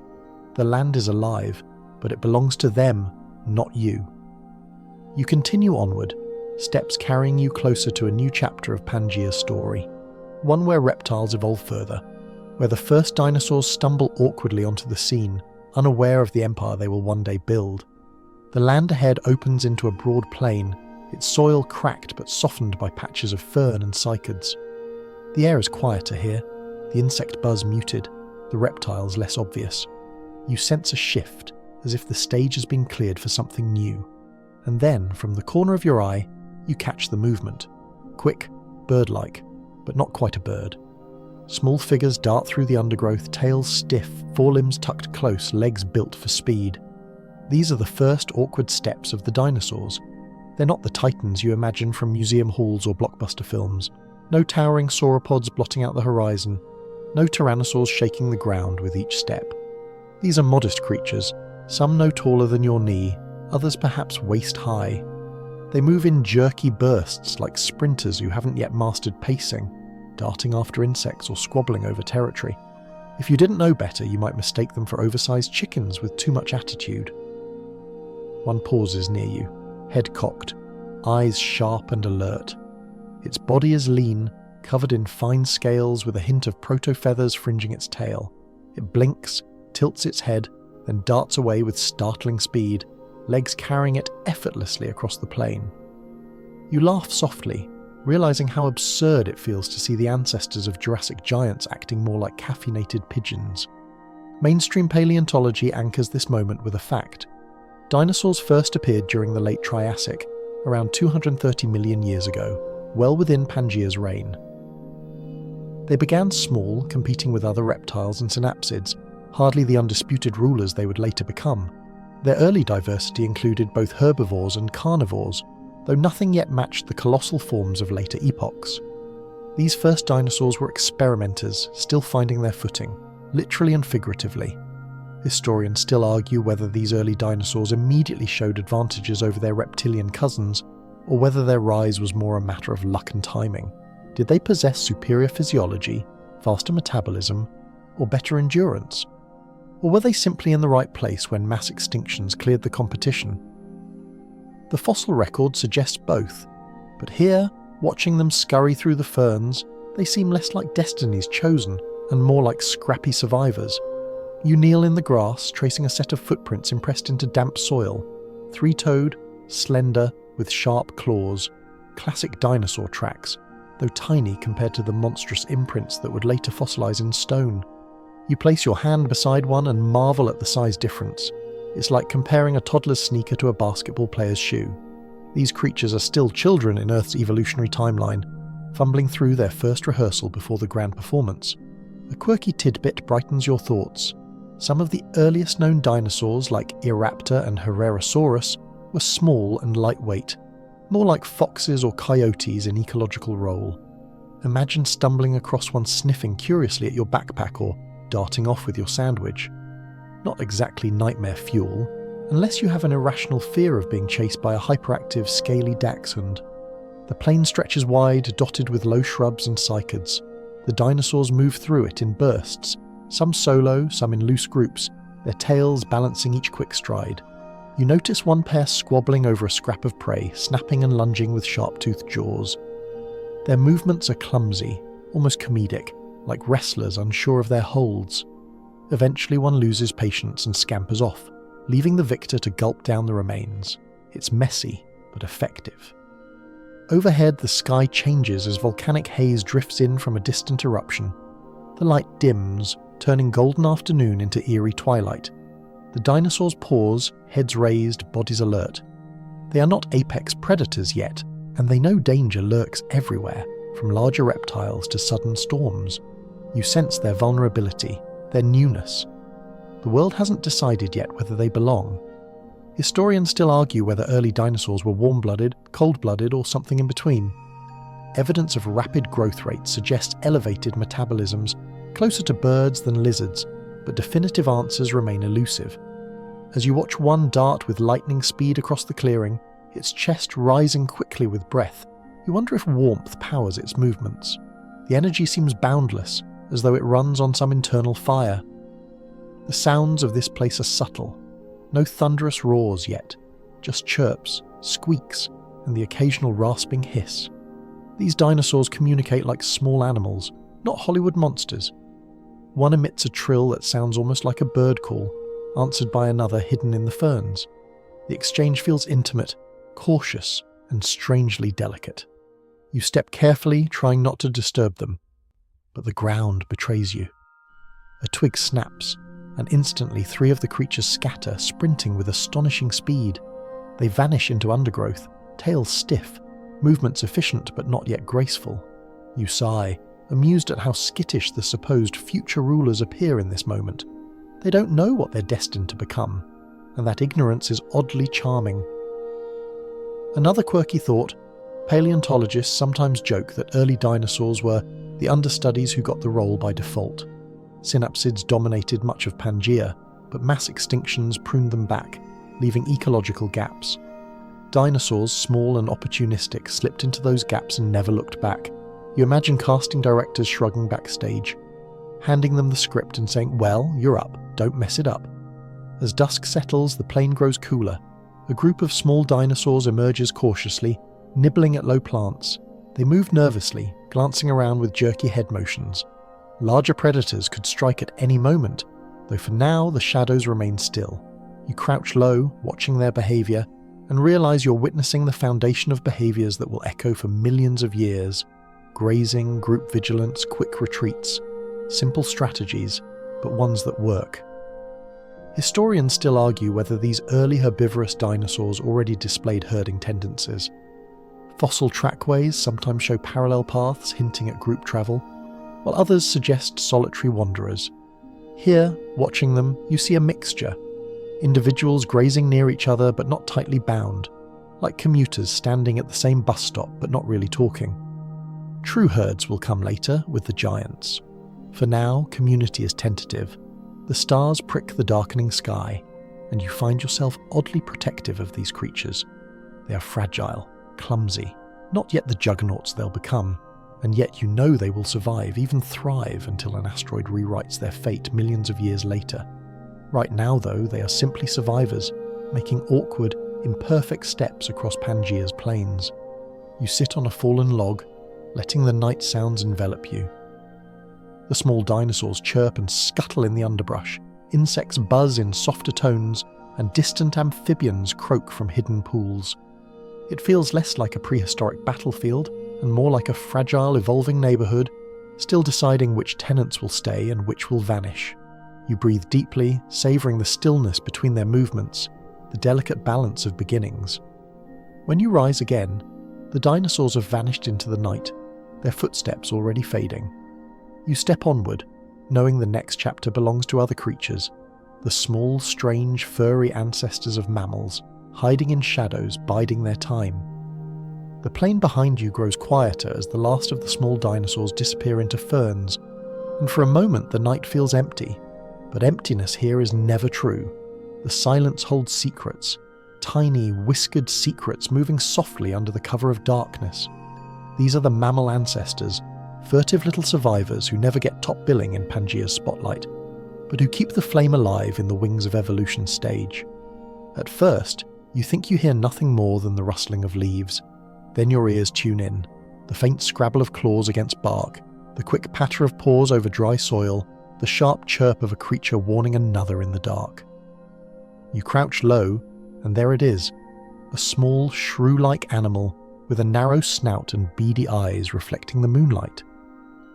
Its body is covered in a fine pelt, not quite fur as we know it, but fuzz enough to keep it warm in the cool night. It freezes when it notices you, whiskers trembling, then bolts into a burrow with astonishing speed.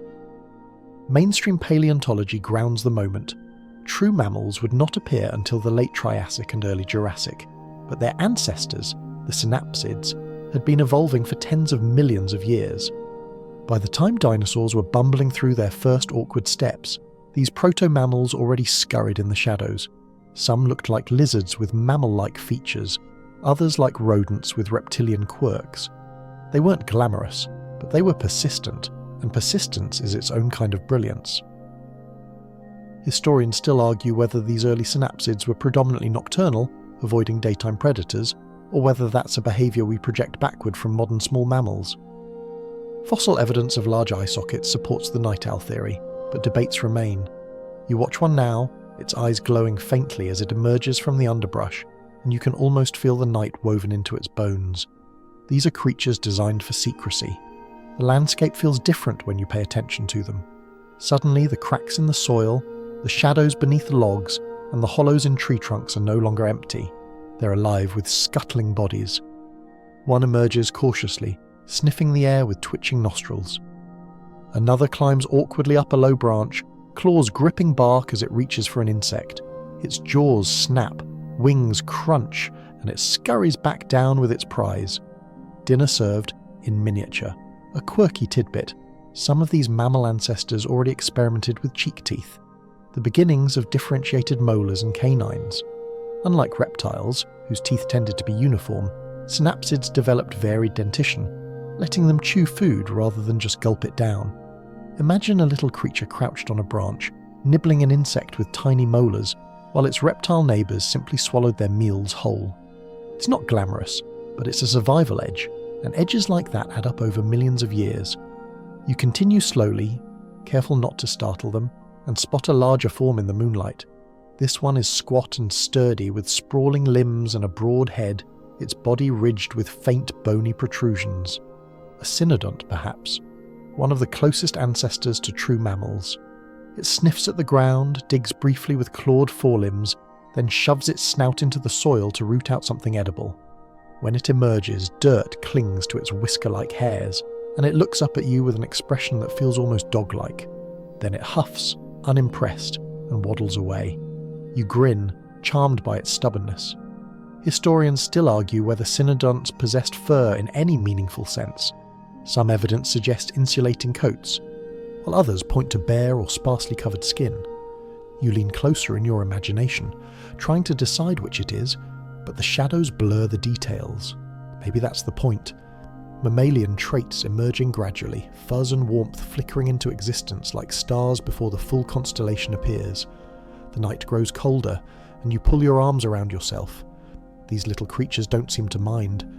Their metabolisms are faster than those of reptiles, burning energy more steadily, keeping them active even in the chill. You watch as one darts after a beetle, its body moving with quick, deliberate energy.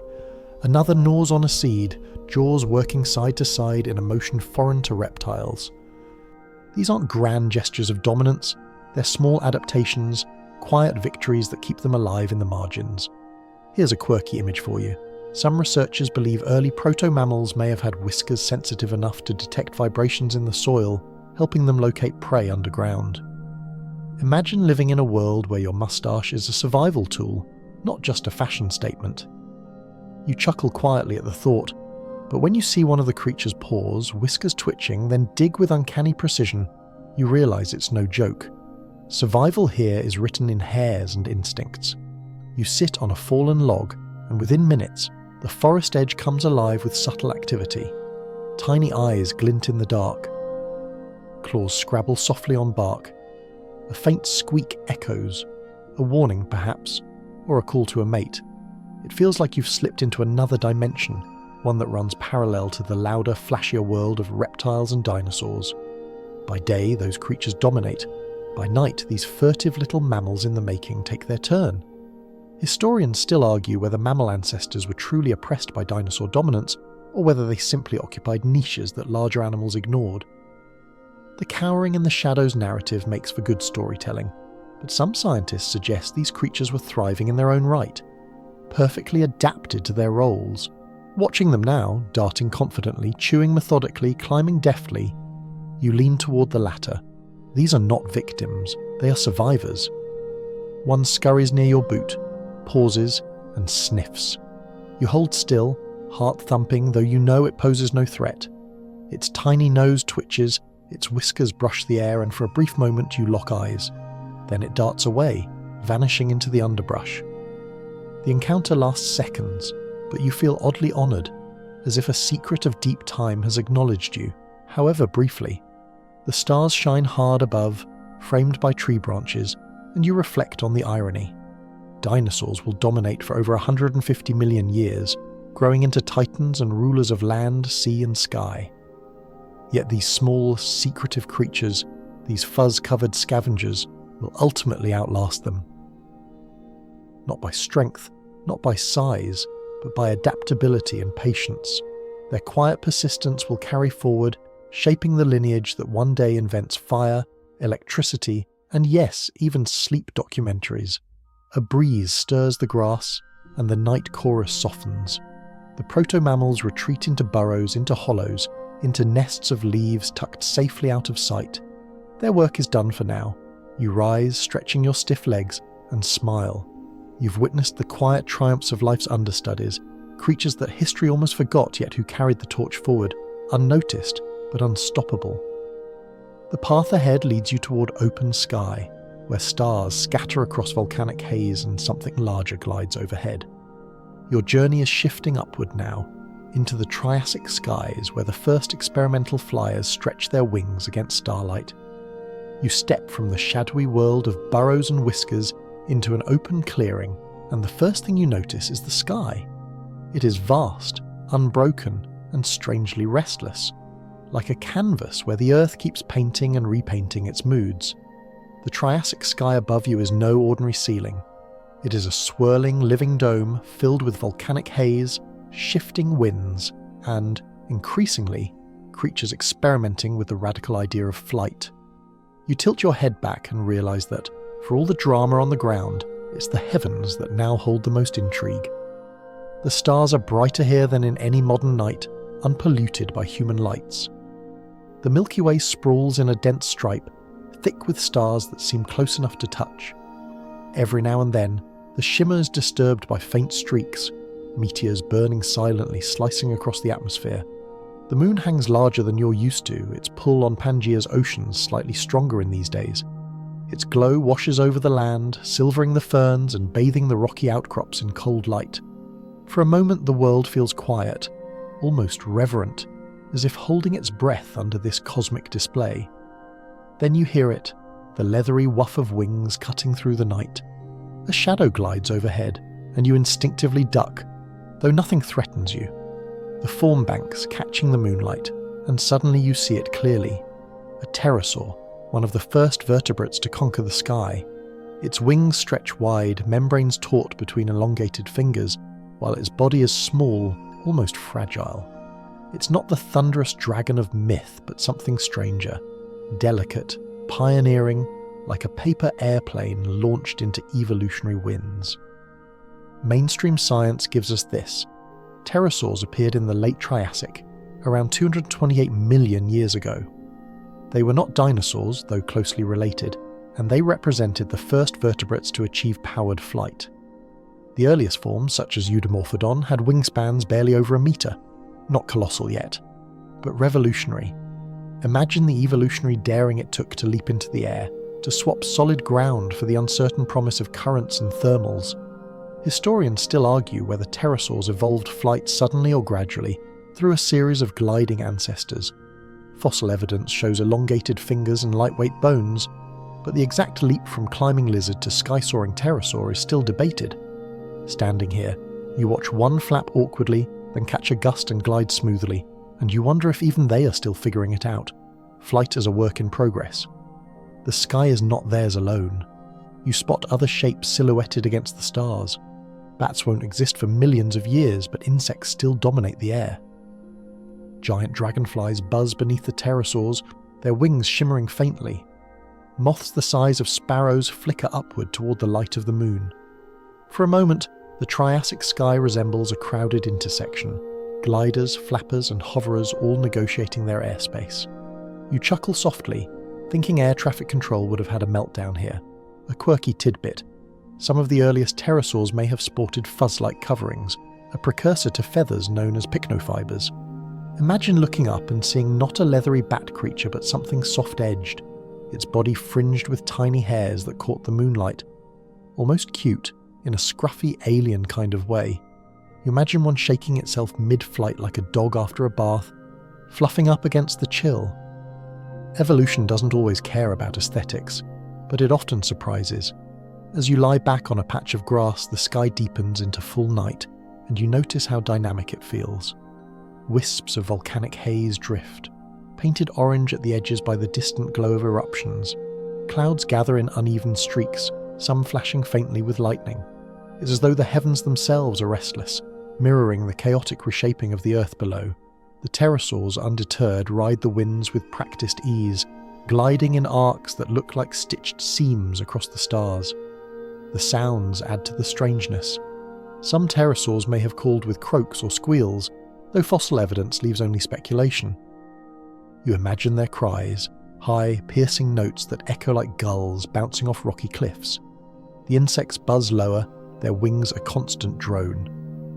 Occasionally the quiet is punctuated by the thrum of something heavier, perhaps a reptile stirring in the underbrush, gazing up at the sky with confusion, wondering what possessed its cousin to take such reckless leaps. Historians still argue whether the night sky would have appeared clearer or hazier during Pangea's time. Volcanic activity was intense, spewing ash and gases that could have dimmed starlight. Yet sediment evidence also points to long stretches of clearer air. Tonight, in your dream, you get both, the stars sharp and overwhelming, but with streaks of haze drifting like gauzy curtains. The duality makes the sky feel alive, shifting between clarity and mystery. A shooting star blazes across the dome, longer and brighter than any you've seen in modern life. You can't help but think of the asteroid that will come millions of years later, ending the dinosaurs' reign. For now, though, the sky holds only beauty, not doom. You let the streak fade, and you whisper a quiet wish. Though here, wishes belong to creatures braver than you, those already testing their wings. Quirky fact for you. Paleontologists once discovered a pterosaur fossil with fish scales preserved in its stomach. Picture that. An aerial hunter diving into rivers or lakes, snatching prey with its slender jaws, then taking to the skies again with a belly full of fish. You imagine one swooping low now, breaking the reflection of the stars on a pool's surface, then rising again with droplets scattering like sparks. A fisherman without nets, a hunter without patience, relying only on wings and timing. The night deepens and the air cools, yet you feel warmed by the spectacle. The Triassic sky is not peaceful in the way modern skies can be. It is alive, humming, crowded with experimenters, creatures daring to leave the ground, insects filling every niche, storms and comets crossing overhead. It feels less like a ceiling and more like an open stage, and every performer is improvising. Historians still argue whether pterosaurs ever shared the night sky directly with early birds, or whether birds came later to claim the stage. The overlap remains debated, but lying here, you can almost imagine it. Two lineages, both learning to fly, sometimes colliding, sometimes complementing. Tonight, though, only the pterosaurs own the sky, their silhouettes carving sharp lines across the moon.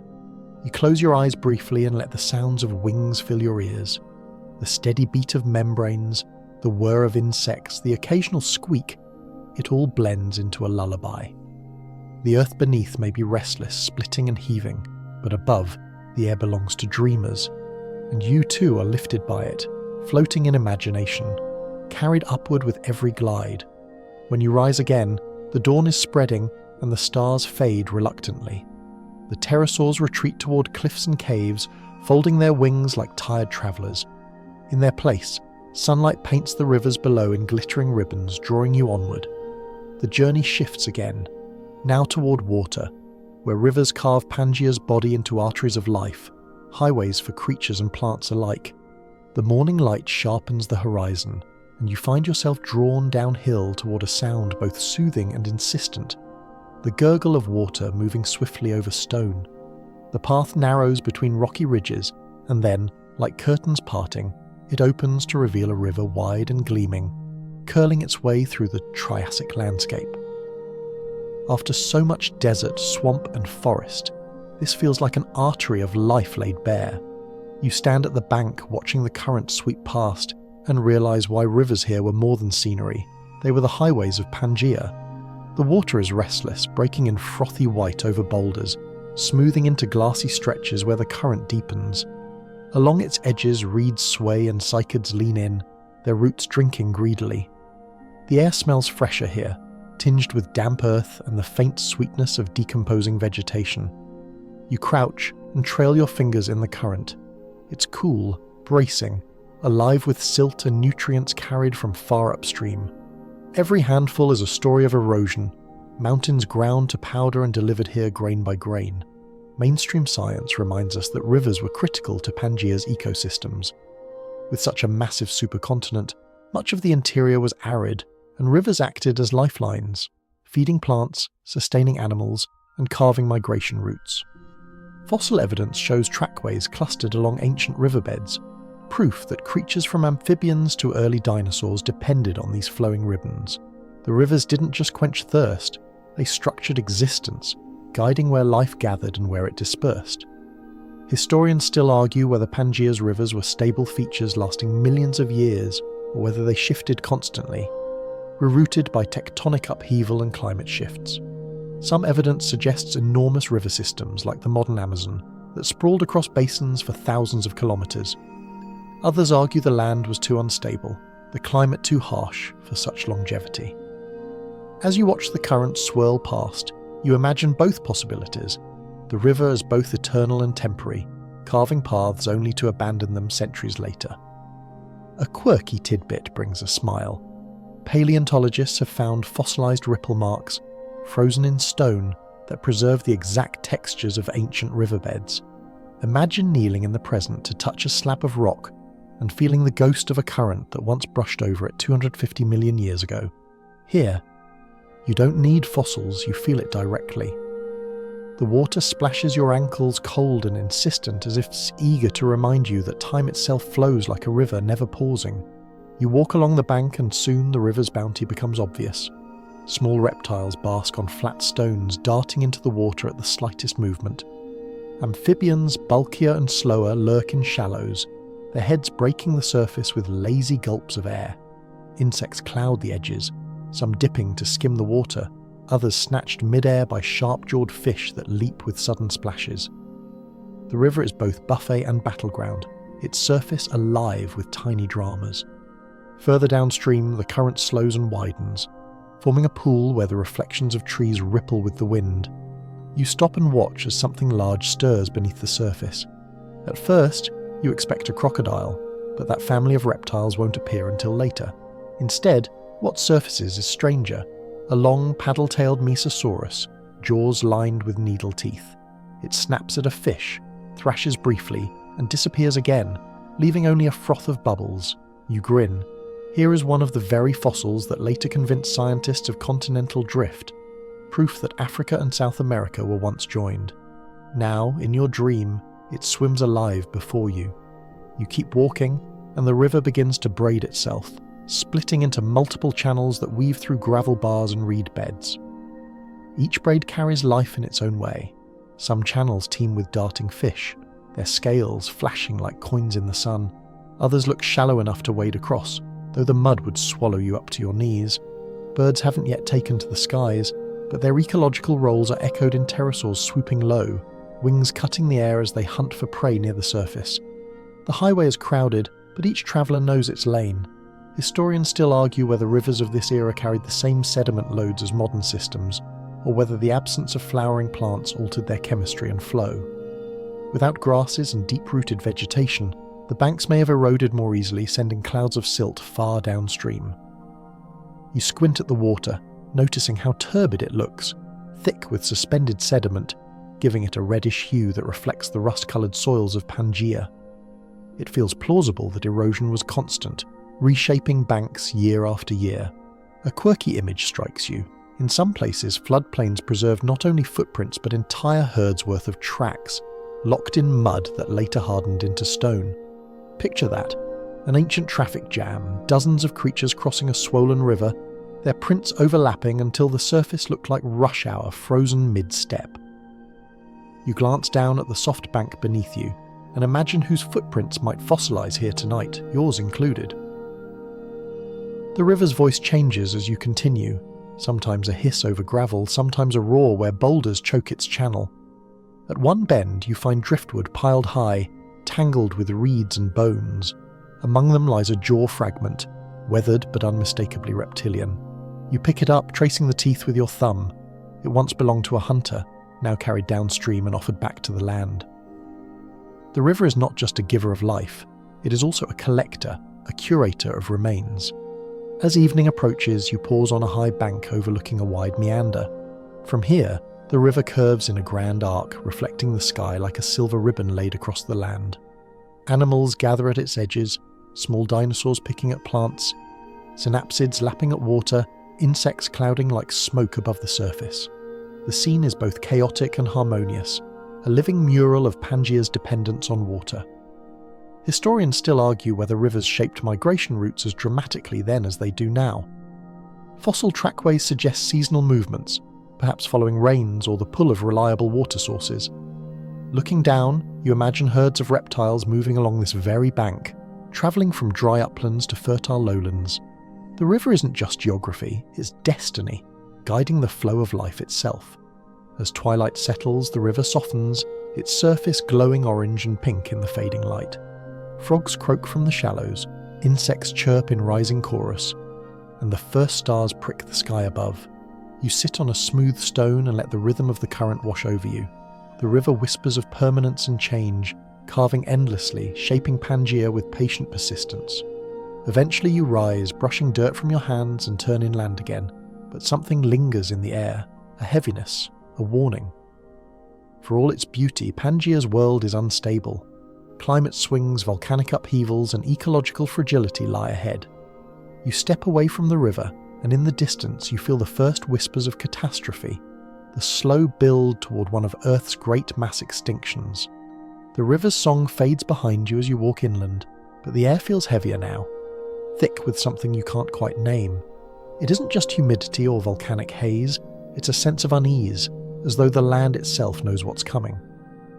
Pangea may look stable in your dream, but beneath its surface, pressure builds. The ecosystems you've wandered through, deserts, forests, swamps, insect kingdoms, reptile realms, are more fragile than they appear. Tonight, you feel the whisper of catastrophe, the slow drumbeat of mass extinction approaching. The ground underfoot tells part of the story.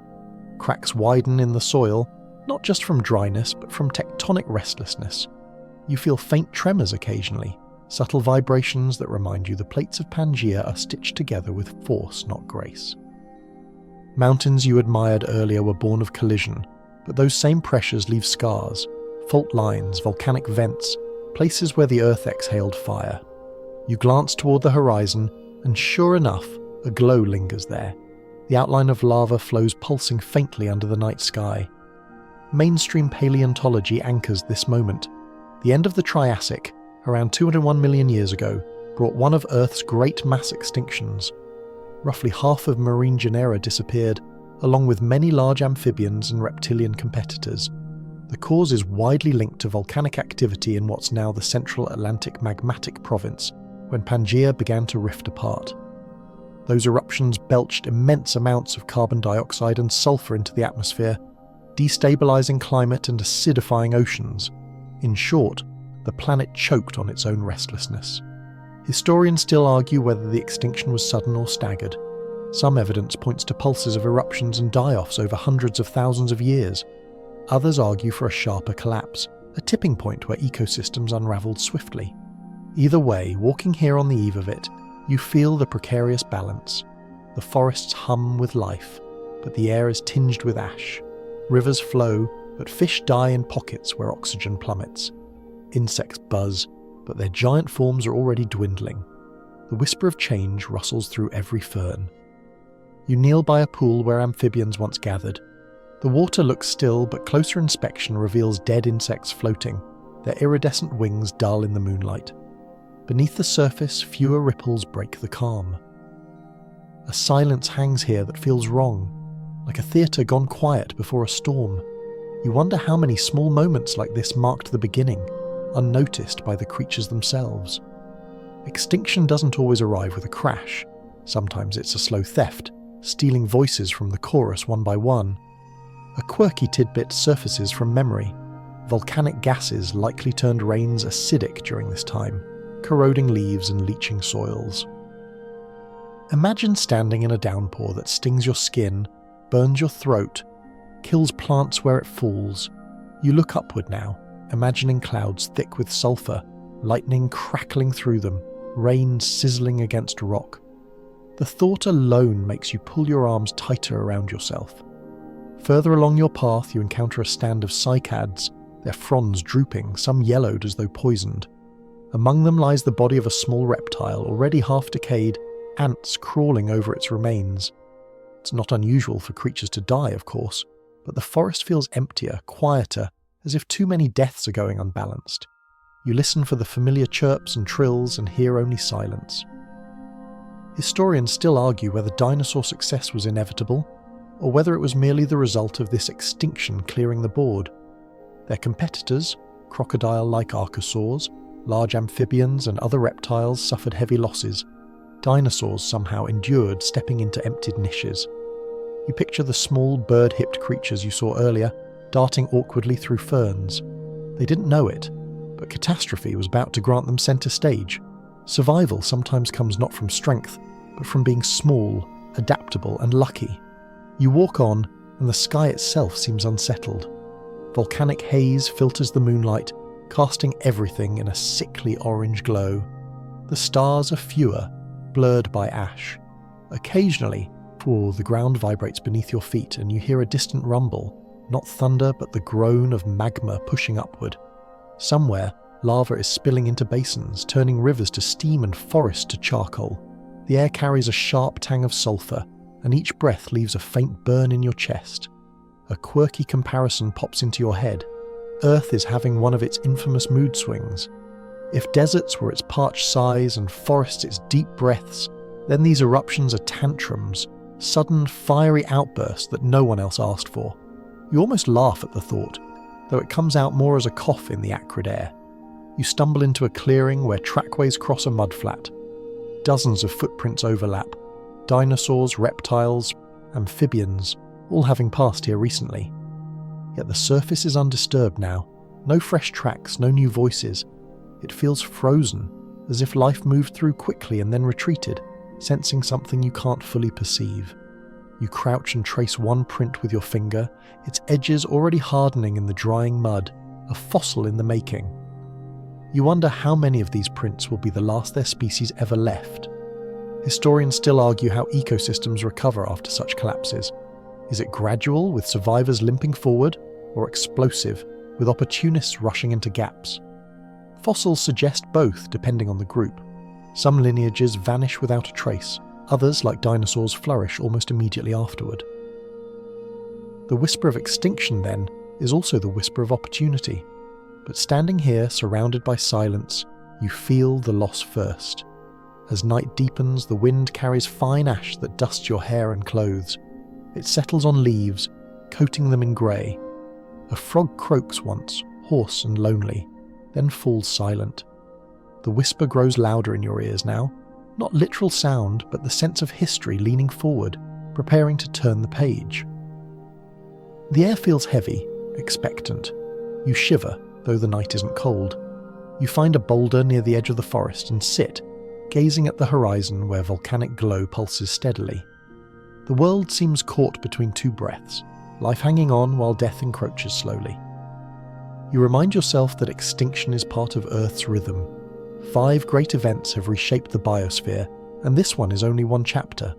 Still, knowing that doesn't soften the weight. You sit quietly, honouring the creatures you've glimpsed, giant insects, swamp amphibians, proto-mammals, knowing many won't survive the coming storm, yet in the distance faint movement catches your eye. A small dinosaur darts across the clearing, tail stiff, head raised. It pauses, looks around, and disappears into the ferns. Survival, in miniature. The whisper of extinction doesn't erase everything. It reshuffles, rebalances, rewrites. The story continues, even if the cast changes.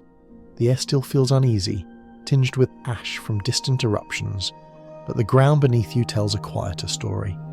As you wander from the volcanic glow, you come upon a broad flatland, its surface hardened mud cracked like old pottery. At first glance, it looks ordinary, just another dry basin left behind after floodwaters receded. But then you notice the patterns pressed into it. Shapes, impressions, trails, footprints, dozens, maybe hundreds of them, frozen in stone as if time itself leaned down and stamped a record book. You kneel, brushing dust away, and suddenly you're surrounded by ghosts. The prints vary in size and shape. Some are three-toed, sharp and narrow, clearly belonging to early dinosaurs. Others are rounded and sprawling, the heavy stamps of amphibians or crocodile-like archosaurs. Here and there, tiny indentations crisscross the surface, perhaps from insects or small proto-mammals. It's as though the entire cast of Pangea's play once passed through this muddy stage, leaving their signatures behind. You trail your fingers along the grooves and the sensation is electric. You are touching moments, not bones, not death, but motion. Mainstream paleontology explains that such trackways are invaluable. They reveal behavior in ways skeletons cannot. Fossils tell us what a creature looked like. Footprints tell us what it did. Did it walk alone or in groups? Did it limp from injury? Did it run, stumble, pause?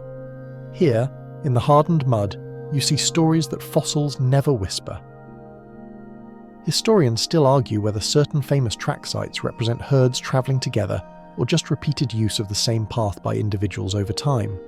Parallel tracks might mean communal movement, or they might simply mark a favoured river crossing used by countless wanderers.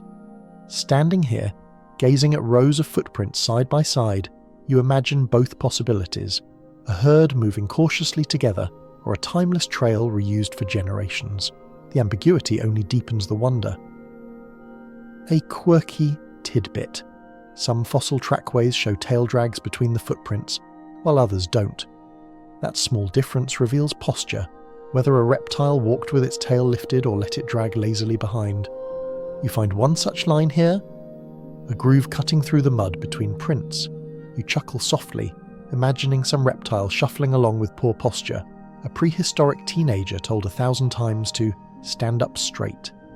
Evolution eventually taught dinosaurs to carry their tails high, but not everyone got the memo. As you move slowly across the flatland, the scale of the record overwhelms you. Dozens of creatures of all sizes converged here after a rainstorm, pressing their weight into soft ground that later dried, hardened, and preserved their passage. You picture it vividly. A morning after rainfall, mist rising, animals drawn to water, amphibians lumbering, insects darting, small dinosaurs skittering. Life at its most ordinary, and therefore most extraordinary, now frozen forever. You crouch by one print in particular, sharp, three-toed, larger than the others around it.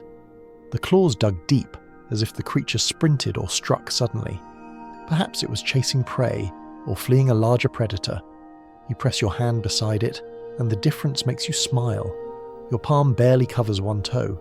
It feels humbling, knowing this impression has outlasted not only the animal, but entire continents' worth of change. The silence of the plain invites reflection. No animals move here now. The trackways are empty of their makers, yet they speak louder than bones or teeth.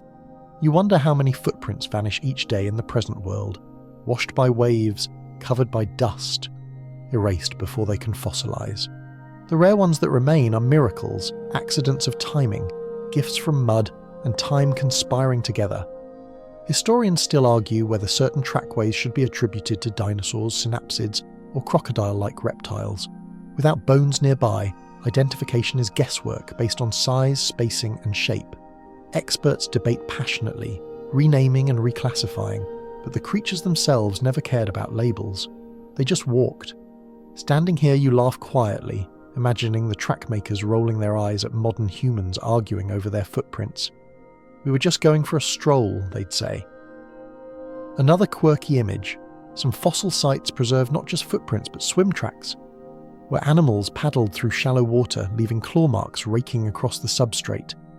Imagine an early reptile half floating, half wading, scratching the riverbed as it drifted.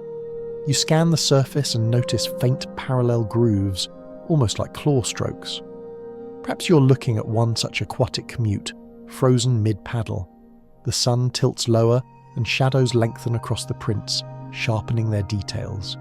Each groove deepens, each ridge stands taller. The light transforms the plain into a gallery of reliefs, like ancient art chiseled by creatures who never intended to make art.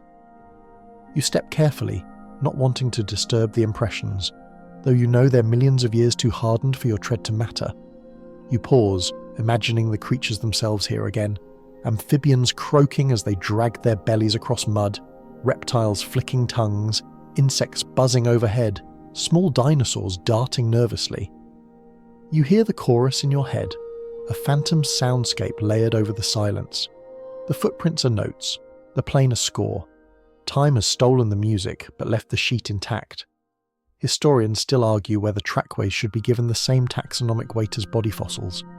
Some treat them as separate categories, known as ichnofossils, with their own naming conventions. Others argue they're incomplete without skeletal context. You smile at the thought, creatures leaving behind legacies that confuse future scientists, as if evolution planted riddles on purpose. You find a cluster of smaller prints, no bigger than your hand, scattered near a water's edge. They overlap in chaotic patterns, suggesting frantic movement. Did predators arrive? Did the mud trap them? Or was it simply a group of juveniles playing, darting erratically as young animals often do? You lean closer, and the ambiguity makes you grin. Even in deep time, children, or hatchlings, may have played tag. A quirky fact drifts in. One famous track site in Connecticut preserves the marks of rain alongside footprints. Imagine that. A dinosaur's steps stamped into soft mud, while raindrops splattered around, the entire scene frozen together. Footsteps and weather, creature and climate, all locked into stone. You look up at the sky here, half expecting a drizzle to begin, and wonder if you're about to witness such a moment yourself.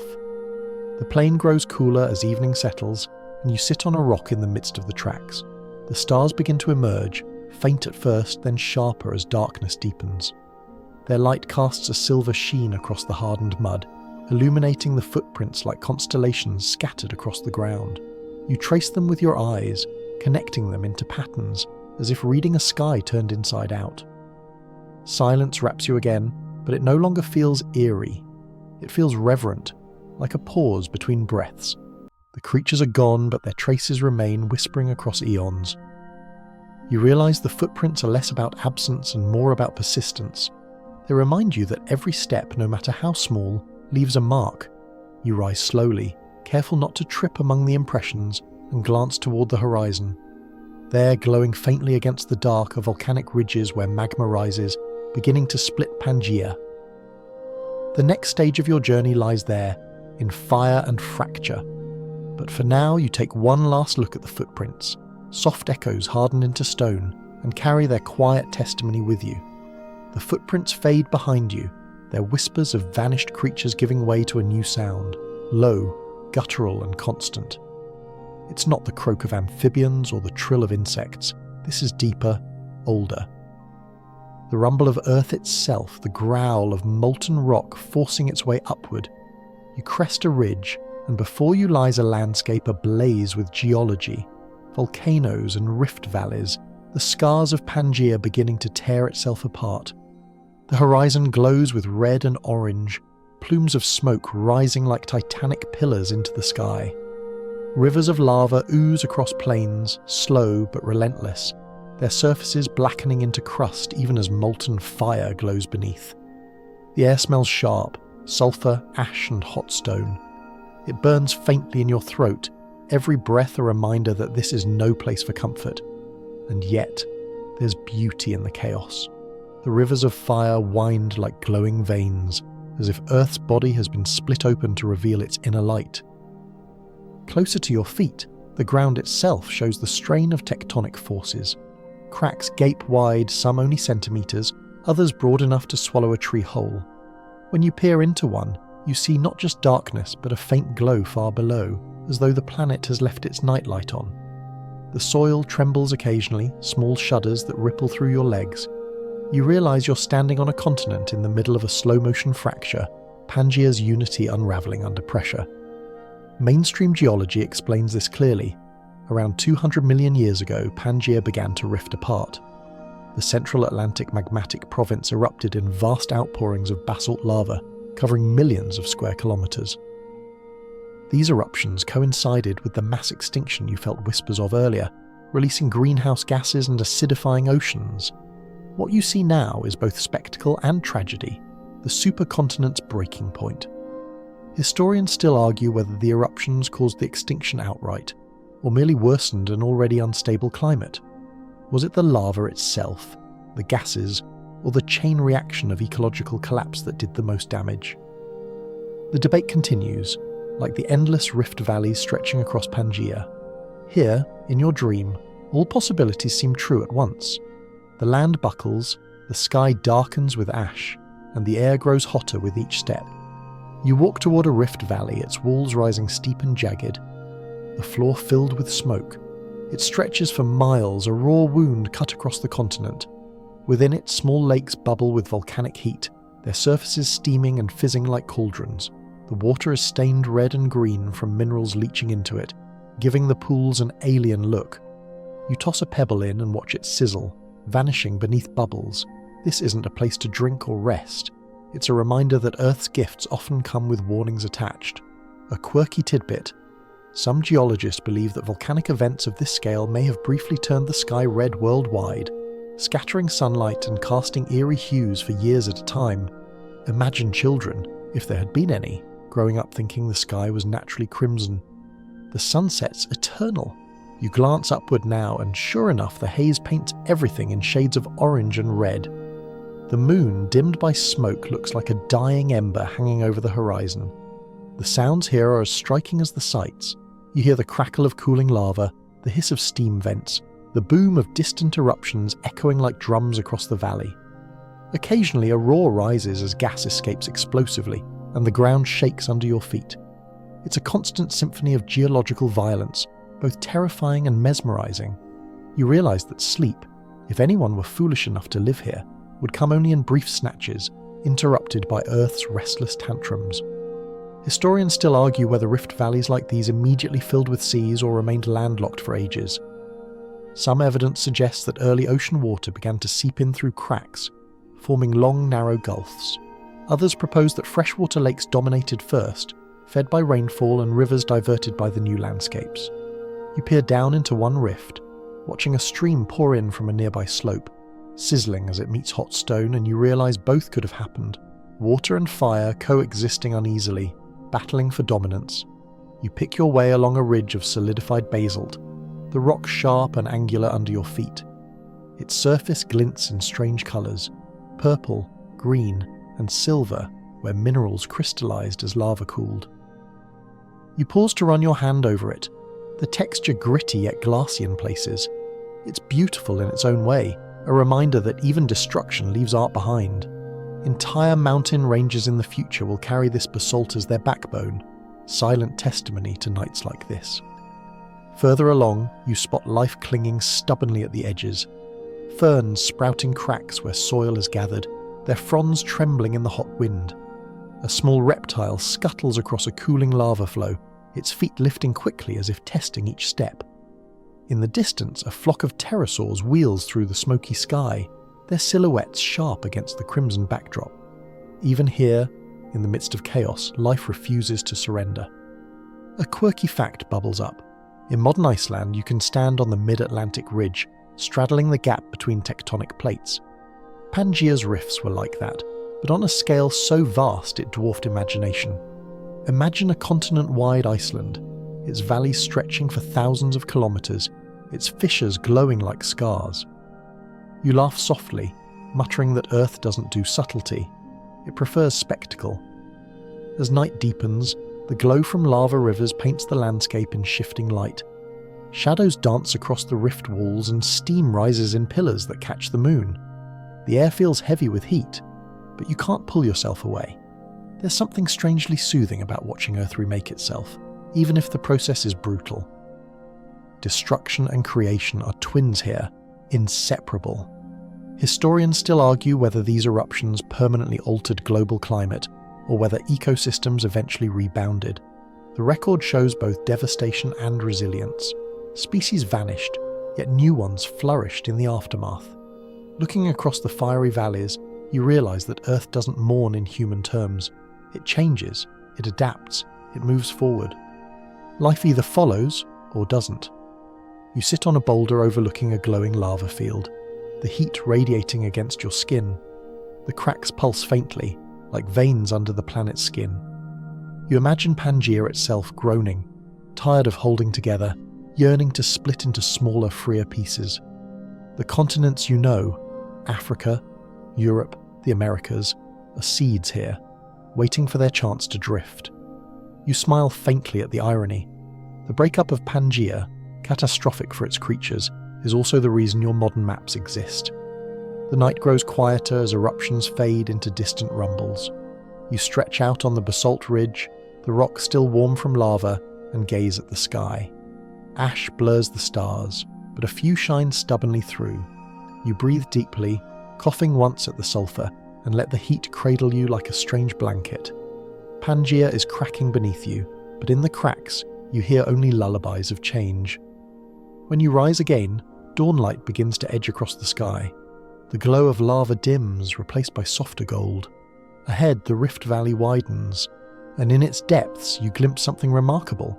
A shimmer that looks like waves. A new ocean just beginning to form.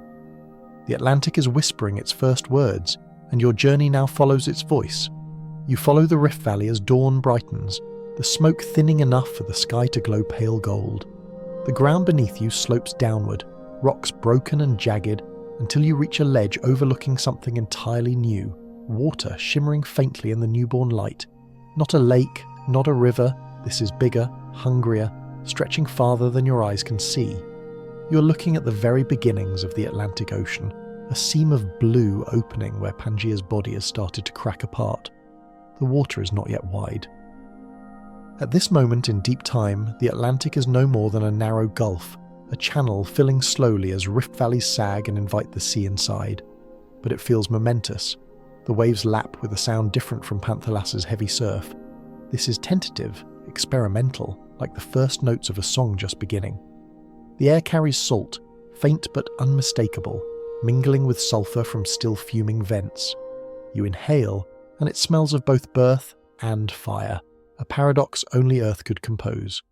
Mainstream geology places this moment in the late Triassic and early Jurassic, around 190 to 180 million years ago, when Pangea began splitting along what is now the Mid-Atlantic Ridge. Basalt erupted in floods, rifts widened and seawater surged in, forming the earliest Proto-Atlantic. What you see now is the grand unzipping, the slow undoing of the world's greatest puzzle. Historians still argue whether the Atlantic opened evenly or in fits and starts. Some evidence shows rapid widening events, while other data suggests long pauses where the rift nearly stalled. Looking out across this narrow sea, you can imagine both.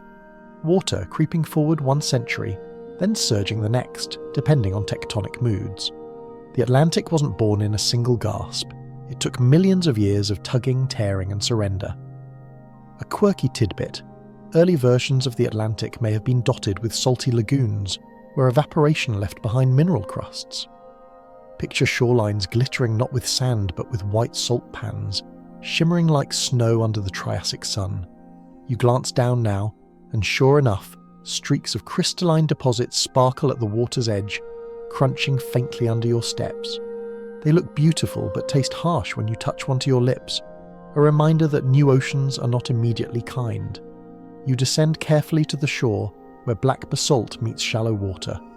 The waves slap with a sharper rhythm than Panthalassa's slow rolls, echoing between narrow rift walls. You crouch and trail your hand through the water. It's warm, heated by geothermal activity still pulsing beneath. Small bubbles rise around your fingers carrying the tang of minerals. For a moment, you feel as though you're dipping your hand not just into a sea, but into the bloodstream of a planet in transition. Life is already testing this space. Small fish flicker near the shallows, their scales flashing like coins. Crabs, or crab-like ancestors, scuttle sideways, vanishing beneath stones. You spot the ripple of something larger just beneath the surface, though it remains unseen, leaving you to wonder whether the Proto-Atlantic already shelters ambitious hunters. Above, the pterosaurs wheel, dipping low to snatch at insects swarming over the waves. The ocean may be young, but the tenants have already begun to move in. Historians still argue whether the early Atlantic was immediately connected to Panthalassa or remained partially landlocked for a time. Some models suggest long stretches of hypersaline seas, cut off and evaporating before fully opening. Others propose a swift connection, waves flowing freely from the global ocean into the newborn Gulf. Standing here, you watch the tide push and pull, and you can't quite decide. The rhythm feels strong, but the basin is narrow. Perhaps the truth lies in shifts, sometimes connected, sometimes cut off, like a door creaking open and shut. A quirky thought makes you grin. In the deep future, this very rift will widen into a full ocean, with continents drifting apart to form familiar coastlines. One day, the very spot where you stand will be ocean floor, thousands of meters beneath ships carrying explorers, traders, and tourists. Right now, though, it's only a shoreline, humble and tentative, unaware of its destiny as the Atlantic. The sounds here are different from the fiery rift valleys you left. Instead of crackles and booms, you hear waves, gull-like cries from pterosaurs, the hiss of steam where water meets hot rock. It feels less violent, though still unsettled. You realize you're standing in the overlap of endings and beginnings, the violence of Pangea's breakup birthing the calm of a new ocean. Destruction as midwife to creation. As the sun rises higher, the water brightens into turquoise, reflecting sky and haze. The surface looks inviting, though you know better than to wade far. Hot vents and sudden currents make this no place for swimming. Instead, you walk along the shore, noting how the land crumbles easily into the waves. Every collapse of rock feeds sediment into the water, painting streaks of brown into blue. The sea is still sculpting its boundaries, testing the shape it will eventually claim. Historians still argue whether early mammals or dinosaurs ever encountered the proto-Atlantic shores. Fossils suggest some reptiles and synapsids lived near rift basins, their remains preserved in sediments. You imagine a small cynodont sniffing cautiously at the surf, or a dinosaur leaving prints in the wet sand. Perhaps even now, as you walk, your imagined footprints join theirs in a fossil layer waiting to be uncovered eons later. You pause at a high point overlooking the Gulf, and the perspective steals your breath. From here, you can see the crack widening, the ocean slowly pushing inland like a conquering army. To one side lies the bulk of what will become Africa, to the other, the skeleton of North America. They're still neighbours, their coastlines pressed close, but the gap between them is growing. You almost want to shout a warning. Don't drift too far, you'll miss each other. But you know it's useless. The continents are already pulling apart, destined to become strangers separated by thousands of kilometers of ocean. A quirky comparison springs to mind. It's like watching friends slowly move away, promising to stay in touch, but you know life will scatter them regardless. The Earth, apparently, invented long-distance relationships first. As the day stretches, clouds gather, casting shadows across the water. Rain begins to fall, soft at first, then heavier, dimpling the surface of the proto-Atlantic. Steam rises where drops strike hot stone. The smell sharpens again. Wet rock, salt, sulfur. You pull your arms close, listening to the hiss and patter, and you imagine future storms sweeping across a fully formed Atlantic, hurricanes roaring from Africa to the Americas. Tonight, though, it is only a drizzle, a rehearsal for tempests yet to come. Historians still argue whether the Atlantic's birth was a unique event or simply the latest in a cycle of supercontinents breaking and reforming. Some suggest Earth has a rhythm of assembly and breakup, with oceans opening and closing like accordion folds every few 100 million years. You glance at the narrow gulf below and think of future supercontinents, long after humanity is gone. Maybe this Atlantic will close one day, continents reuniting, the whole play repeating. Earth, the ultimate recycler.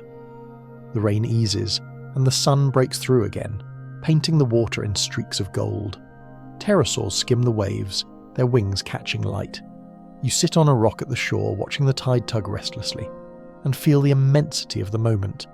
You're witnessing the birth of an ocean, one that will shape human history as profoundly as it shapes geography. Yet here, in deep time, it is simply another crack filled with water, unremarkable to the creatures who live alongside it. You close your eyes, listening to the surf and let the rhythm lull you. The Atlantic whispers softly, a voice just beginning, promising to grow louder through the ages. When you rise, the wind has shifted, carrying not only the scent of salt but also the warning of storms. The next part of your journey will follow the tempests that sweep across Pangea, monsoons, dust storms, and weather wild enough to shake even this supercontinent. You leave the shimmering edge of the proto-Atlantic behind, but the wind follows you inland, restless and heavy with moisture. The air feels charged, as though the entire atmosphere has been waiting to flex its muscles. On Pangea, weather is not a background detail, it's a main character.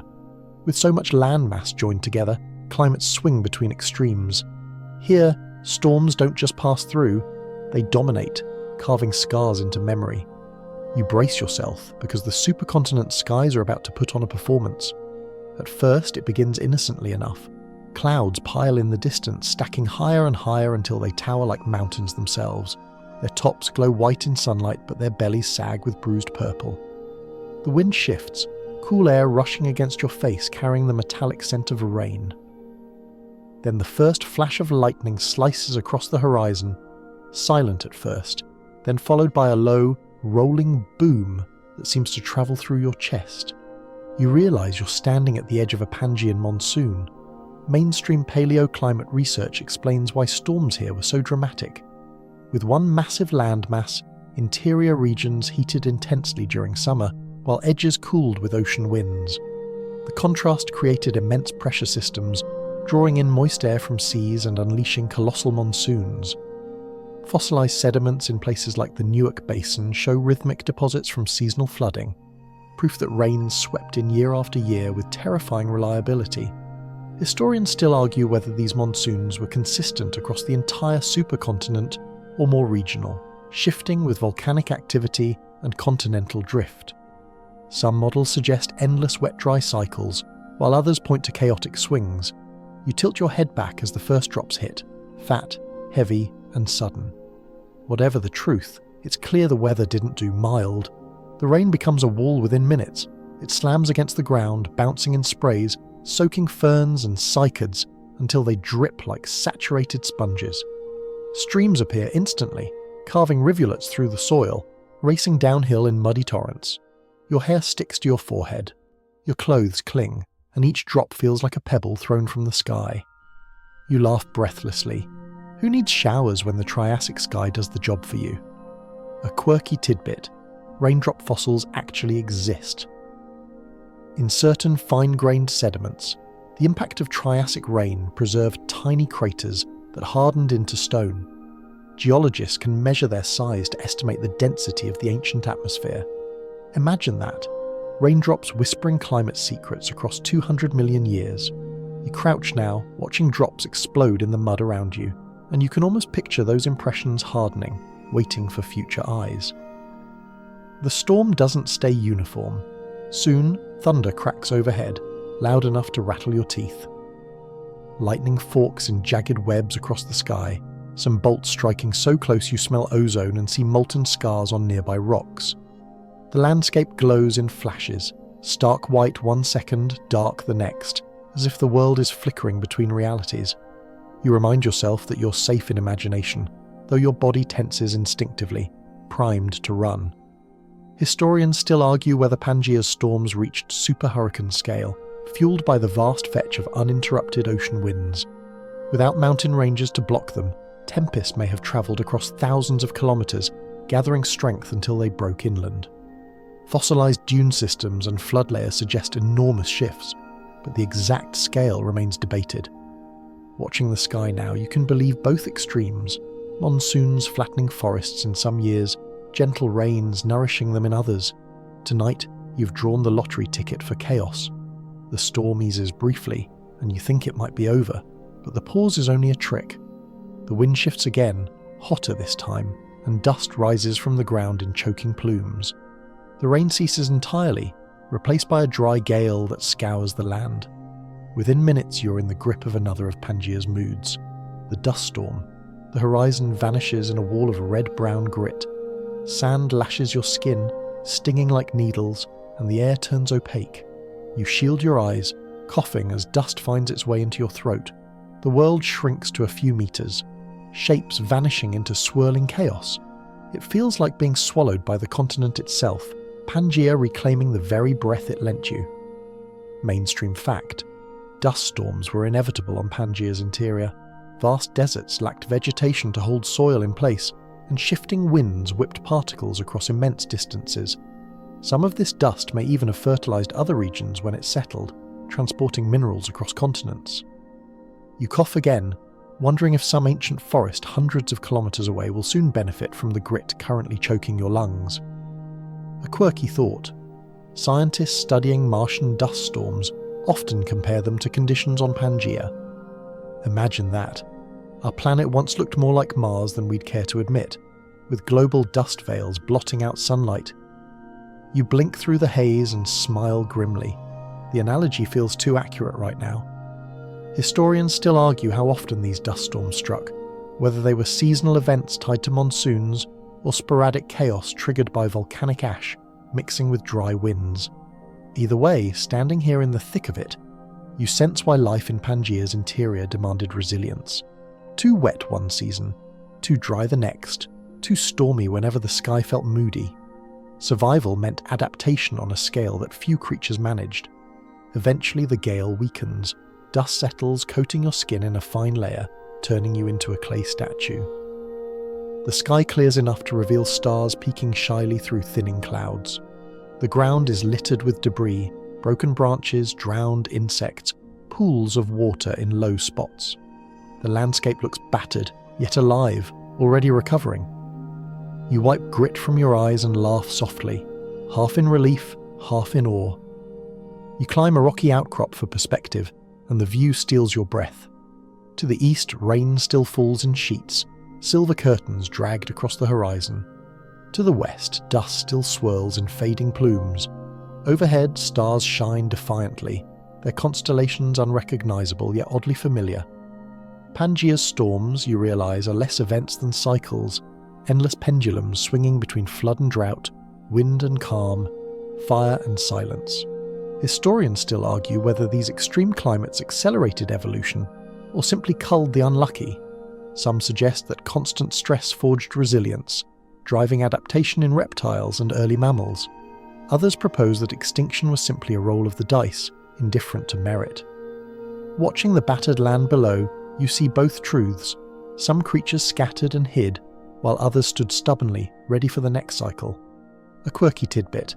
Evidence suggests that some Triassic soils preserve mud cracks, filled later by ash or sand, recording rapid shifts from wet to dry. You notice such cracks under your feet now, their edges sharp, their interiors dusted with grit from the storm. It feels like standing on a palimpsest, the land writing and rewriting itself with every weather tantrum. You sit on the outcrop, letting the night settle. The air grows calmer, cooler, almost gentle. Frogs croak tentatively from distant pools, and a pterosaur glides overhead, unbothered by the chaos that just passed. Life doesn't stop for storms. It bends, breaks, and resumes. The resilience humbles you. When you finally stand again, the land feels washed clean, though streaked with scars. Ahead, you sense another shift, not of weather this time, but of perspective. Because for all its grandeur, no human eye ever saw Pangea whole, and yet in myths and maps, echoes of it linger. Your next steps carry you not just through geology, but through imagination, into the realm of cultures that never knew Pangea, but somehow dreamed fragments of it anyway.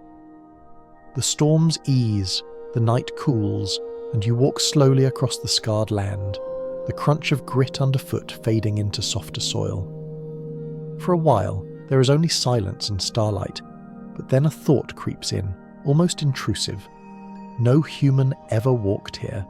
All these forests, deserts, swamps, and newborn seas unfolded and vanished long before our species appeared. And yet, when people finally arrived on the scene, they carried whispers of Pangea in their stories, their maps, their myths. Cultures that never saw the supercontinent still felt its echoes, as if memory can reach further back than bones. You pause on a rocky ledge overlooking a valley and let your mind wander into those echoes. Imagine sailors thousands of years ago, tracing coastlines and noticing how Africa's bulge seems to nestle into South America's curve, like two puzzle pieces pulled apart. They didn't have the word Pangea, but they had eyes, and eyes notice patterns. Ancient maps, like those drawn by early cartographers in Greece, China, or the Islamic world, often showed distorted shapes of continents, stretched and misplaced, but you can still sense the subconscious urge to connect them.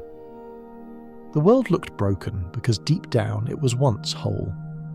Mainstream history tells us that the idea of a single landmass didn't emerge until the 20th century, when Alfred Wegener proposed continental drift in 1912.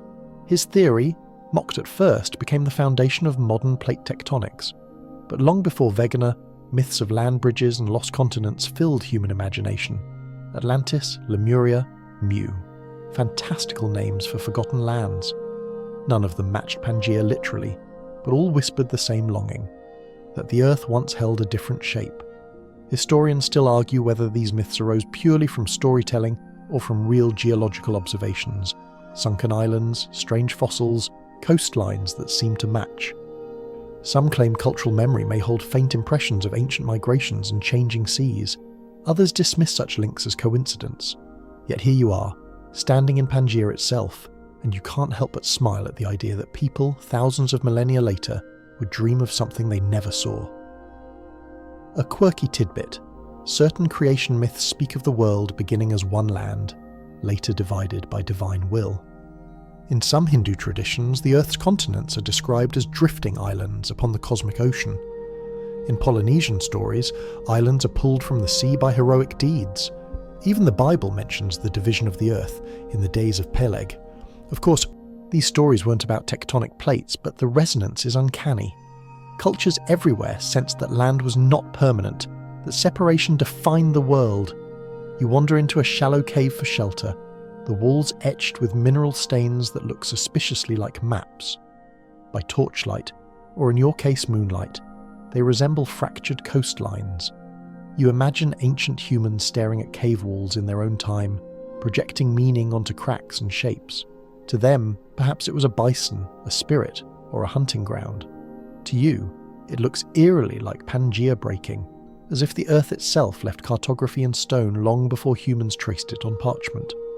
Mainstream archaeology emphasizes how human migrations relied on coastlines, rivers and land bridges. The Bering Strait, the Isthmus of Panama, the Mediterranean, all of them shaped our history. Yet these features exist because Pangea broke. The continents we treat as permanent backdrops for culture are really drifting rafts carried by tectonic currents. When you think of ancient sailors hugging African shores or Polynesians navigating the Pacific, you realize they were moving along the ripples of a breakup that began here in this fiery Triassic rift. Historians still argue how early people explained similarities across continents. Fossils of the same animals, mesosaurs in South America and Africa, for example, were eventually used by scientists to argue for Pangea. But what about the people who found strange bones before science? Did they weave them into dragon myths, giants, or sacred beasts? Perhaps Pangea whispered through fossils too, clues scattered like breadcrumbs across separated lands. A quirky modern twist. When Wegener proposed continental drift, some critics mocked him by comparing it to myth-making, calling it no more scientific than tales of Atlantis. Yet today, plate tectonics is accepted fact, while Atlantis remains a fable.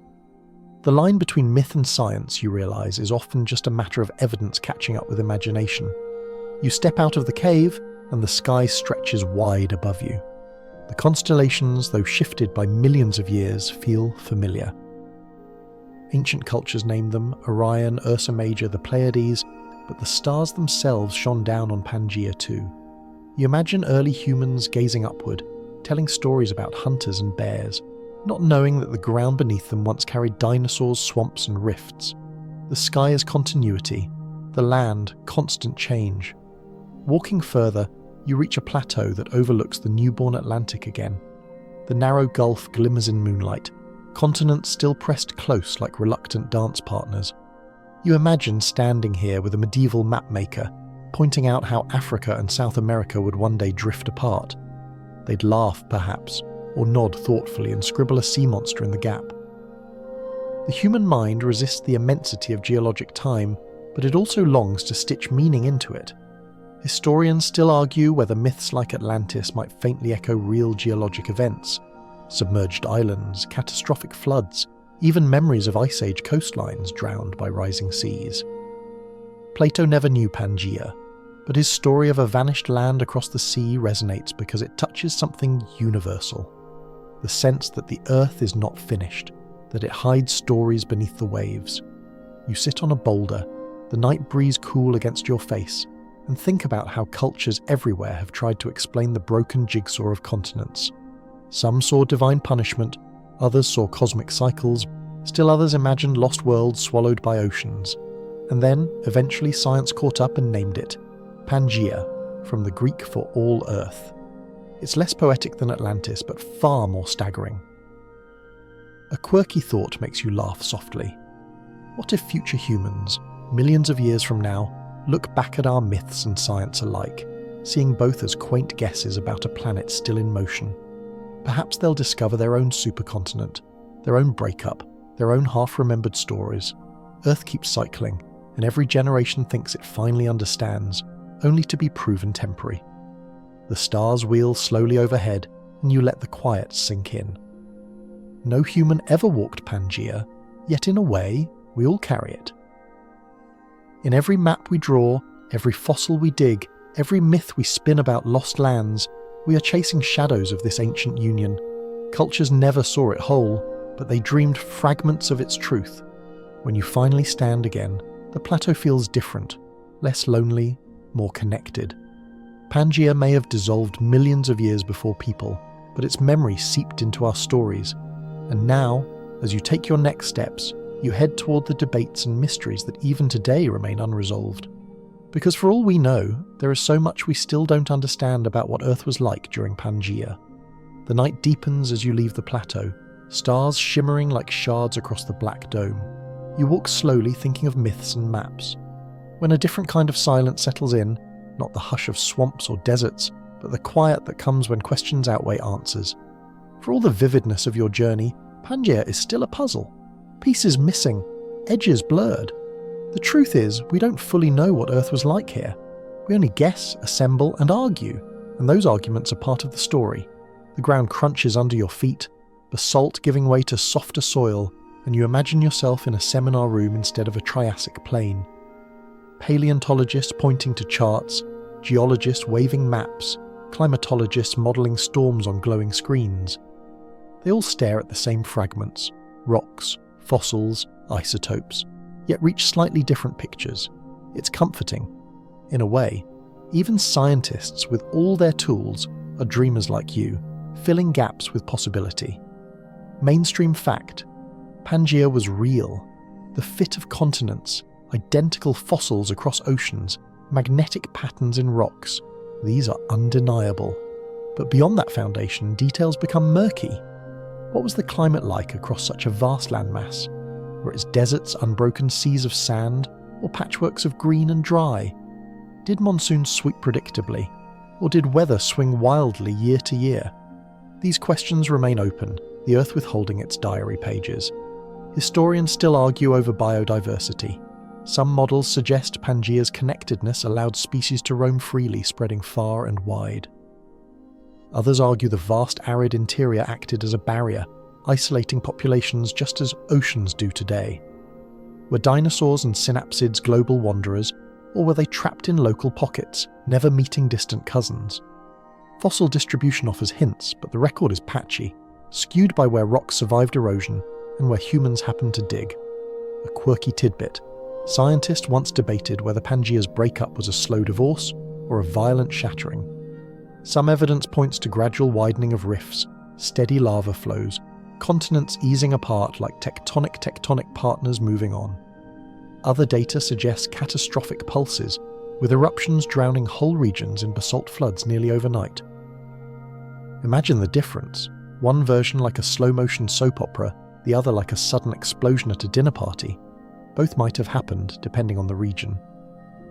You walk across an open plain, dust swirling gently in the breeze, and it feels like walking across those gaps in knowledge. The land is solid under your feet, but its story is slippery. For every fossil you stumble across, 1,000 others never fossilized at all. For every river deposit you study, countless others were erased by time. Science, you realize, is less about answers and more about chasing the few surviving clues. Historians still argue whether Pangea's oceans, the Panthalassa and Tethys, circulated heat in ways similar to modern currents. Some models suggest strong equatorial currents warmed the land, while others propose stagnant, stratified seas that left parts of the world scorching and others icy. The truth may have shifted constantly depending on volcanic outgassing and shifting winds. You tilt your face to the breeze, trying to decide if it feels tropical or temperate, but the wind refuses to commit. Another quirky question: what colours filled Pangea? We imagine it in greens and browns, deserts red, skies blue, but volcanic ash may have tinted skies grey for years. Deserts might have gleamed white with salt, or black with basalt sand. Forests of lycophytes and cycads might have been less green than modern forests, their leaves tougher, darker, waxy against drought. Even the palette is uncertain, like a painting left unfinished. You pause at a rocky outcrop where layered sediments jut in neat bands: reds, browns, blacks. Each layer whispers a different climate, a different ecosystem, yet you can't hear the full conversation. Did forests stretch endlessly here, or were they seasonal, vanishing in drought? Did swamps persist for millions of years, or did they flicker like matches, snuffed out by fire and flood? The rocks tell fragments, and humans argue about the rest. Historians still argue about the role of oxygen. At times, levels soared above today's, fueling giant insects. At other times, they may have dipped, stressing ecosystems. Did fluctuations in oxygen drive evolutionary bursts or extinctions? No one knows for certain. You inhale deeply, feeling the imagined air fill your lungs, and wonder whether your breath would be easier here or harder. The uncertainty itself makes the air taste strange. A quirky fact makes you smile. One early critic of continental drift dismissed it because the idea is too fanciful to be taken seriously. Today, tectonic theory is bedrock science. It's a reminder that debates aren't failures, they're the process. Even now, when paleontologists argue over Pangea's ecosystems, their disagreements push understanding forward. Standing here, you feel less like a time traveller and more like a witness to an ongoing conversation between past and present. The stars above glint faintly, and you imagine ancient constellations being used as metaphors in scholarly papers. Perhaps Pangea's deserts were as vast as Orion's belt, someone might write. And another, rolling their eyes, would counter, no, the fossil record suggests more patchwork like the Pleiades. Science can sound poetic when gaps are wide enough. You grin at the thought of Pangea inspiring both graphs and poetry. Historians still argue whether the creatures you've seen tonight, cynodonts, archosaurs, early dinosaurs, interacted in the ways reconstruction suggest. Did proto-mammals truly live in shadows, or did they thrive openly until predators forced them underground? Did dinosaurs inherit dominance by chance, or by inherent advantage? Fossils tell us who existed, not how they lived. Reenactments, even in museums, are educated theatre. You feel humbled, realising how much of what you've imagined may be wrong, yet how necessary imagination is to make the past breathe. Another quirky tidbit: even the word Pangea is debated. Some spell it Pangea, others simplify to Pangea. Scholars quibble over vowels while continents move. You chuckle softly, thinking that even in language, Earth resists neat closure.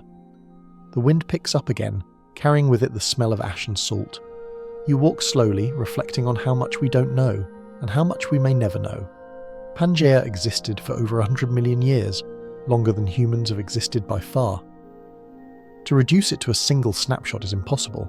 It was many things across many times: desert and forest, swamp and volcano, paradise and catastrophe. To speak of Pangea is to blur countless realities into one word. Historians still argue whether that blurring is helpful or misleading. Should we speak of Pangea climates, or of shifting eras within it? Should we imagine it as a singular world, or as a mosaic of changing landscapes? You stand at the edge of a cliff, looking down at a valley littered with basalt flows and forest patches, and the answer feels obvious. It was both. Unified and divided, stable and chaotic, permanent and temporary. You sit down, letting the night embrace you. The stars are sharp, the land smells of stone, and the questions crowd around like curious animals. What did the first rain sound like on Pangea's deserts? What colour was the first sunrise over the newborn Atlantic? Did a small proto-mammal, hiding in the shadows, feel wonder at the storms? These mysteries remain unanswered, but they are what make the past alive. Certainty is static, debate is breathing. You lie back, gazing upward, and let the mysteries wash over you. Pangea is gone, but its debates remain. The land has fractured, but the questions unite. Perhaps that is its legacy, not just the continents it birthed, but the endless human urge to piece them back together in rock, in story, in imagination. When you rise again, dawn is creeping over the horizon. One more chapter awaits, not debate or uncertainty, but closure. It's time to let the dream of Pangea dissolve, to watch continents scatter beneath your eyelids, and to drift back into your own time. Dawn paints the sky in pale streaks of orange and silver, and the air feels lighter now, as though the weight of debates and mysteries has been lifted. You stand on a ridge overlooking a broad expanse of land that seems to shimmer between what it was and what it will become. Pangea stretches outward, immense and fractured, its deserts glowing faintly in the morning light, its forests steaming, its rivers glinting like mirrors. But beneath the surface you can feel it, the seams pulling, the fabric unravelling. The supercontinent is not forever. You close your eyes for a moment and the dream shifts. Suddenly time accelerates, the still frame turning into a montage. You watch coastlines drift, rift valleys widen, mountains rise and crumble. The proto-Atlantic grows from narrow gulf to vast ocean, pushing Africa and North America apart. The Tethys Sea swells, swallowing lowlands. Dinosaurs grow larger, rule, and vanish. Mammals scurry, survive, and slowly expand. The land splits into pieces you recognize. South America peeling away, India sprinting north, Antarctica sliding toward the pole. The map becomes familiar, almost comforting. You're watching the continents scatter like pages torn from a book, each drifting off with its own story. Mainstream geology confirms this. After Pangea, continents migrated into their modern positions over the course of 200 million years. The Atlantic widened, the Pacific shrank, and mountain ranges like the Himalayas were born from collisions sparked by drift. Today, GPS satellites measure the movement, centimetres per year, steady as a clock. What feels solid beneath your feet is, in truth, always moving. Historians still argue whether another supercontinent will form. Some models predict Himalayas, with continents clustering near the Arctic. Others propose Pangea Proxima, a reunion near the equator. No one can say for certain, but the cycle of assembly and breakup seems baked into Earth's rhythm.